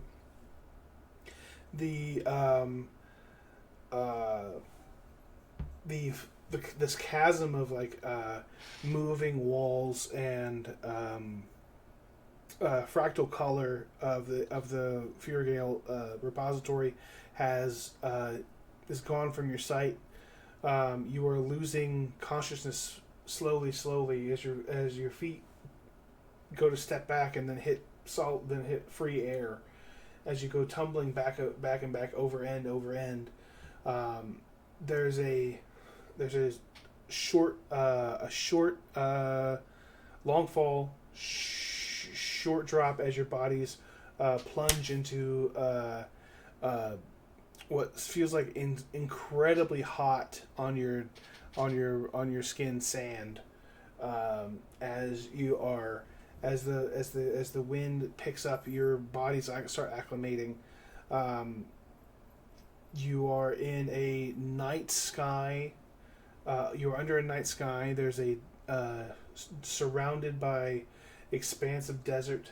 No clouds overhead. You are on top of at the base of a very short dune. Short relative. You can't really tell the size here at night as it is. Amanita, you have dark vision to 120 feet, so you can see the top of the dune, see the bottom as it just goes off into the sand. Everything's in black and gray. But as the two of you, we'll say, reach the top of the dune, you see, you hear it first, then you see a massive expanse of battle in front of you. And the skies of Arcavios are not the ones you woke up with today. As you were thrown back in time to the Blood Age. And that's where we'll end today. Okay. Well. Guys, Well. you did it. I don't know about that.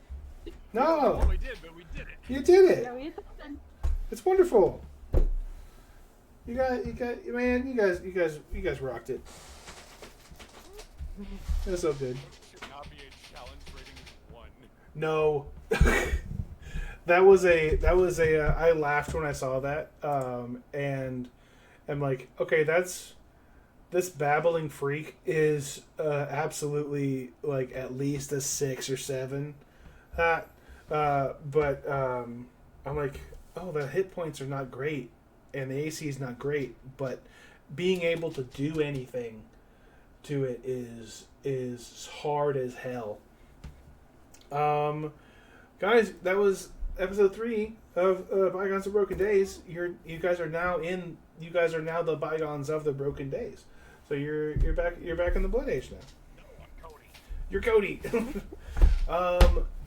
Just want to thank everyone for being here. If you would like to, we'll start with Derek. If you want to tell us who you are, where you are, and how to find you.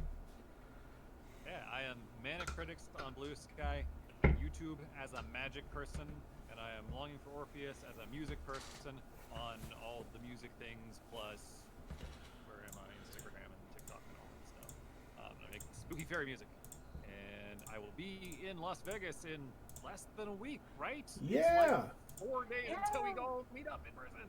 Hell yeah!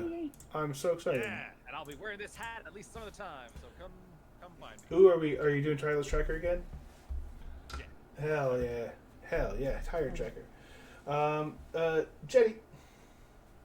My name is Jetty Fox. You can find me on Blue Sky, Instagram. I think that's got it. I'm just a general shit talker, and I support my friends. Hell yeah! And you'll also be in Vegas, and you'll also be with me, and you'll also be. We'll go to Meow Wolf one day, have a good time. Yeah, come say hi. Come say hi anytime. Last but not least, Joe Kuklar, thank you so much for being agreeing to be our Cody, because I couldn't think of anyone else even remotely qualified or whom I wanted to do this. So thank you for agreeing to my wildness. Please tell us who you are, where you are, and how to find you. Yes, of course, I have been Joe Kilcar. You can find me all across the internet as Joe Kilcar VA, streaming on Twitch on Tuesdays at 8 p.m. Eastern, where we do something that I'm going to be displaying in Vegas, which is a nice little Twist. wheel. Twist Tuesdays. I literally just finished this today. And will be bringing 12 twists with me. Yay. With instructions. That event will happen on Sunday from 1:30 to 5:30. And you could either choose one or you can spin the wheel. I love it.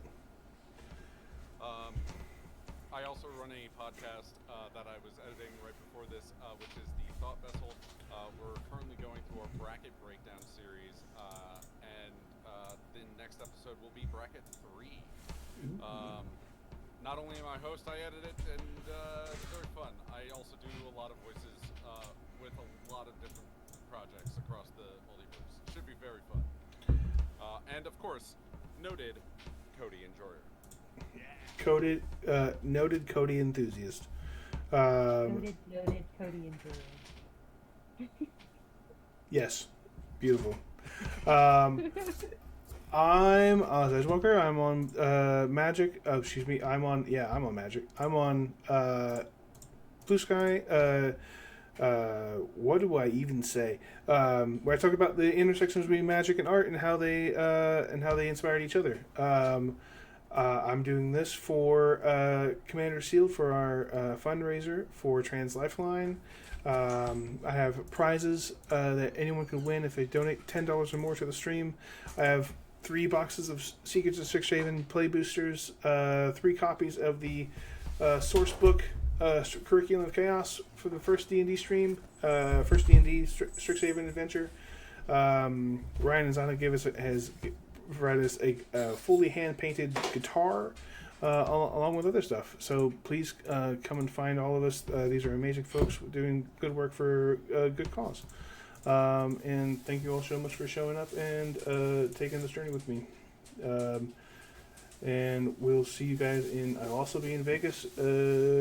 If James was here, I'd be helping. He'd say we're doing a Sword Showdown on Friday at 1:30, which is a deck building contest where you will play with decks based on Magic's The Gathering story, which is super fun to do. I built a Zancha deck and a Belby deck.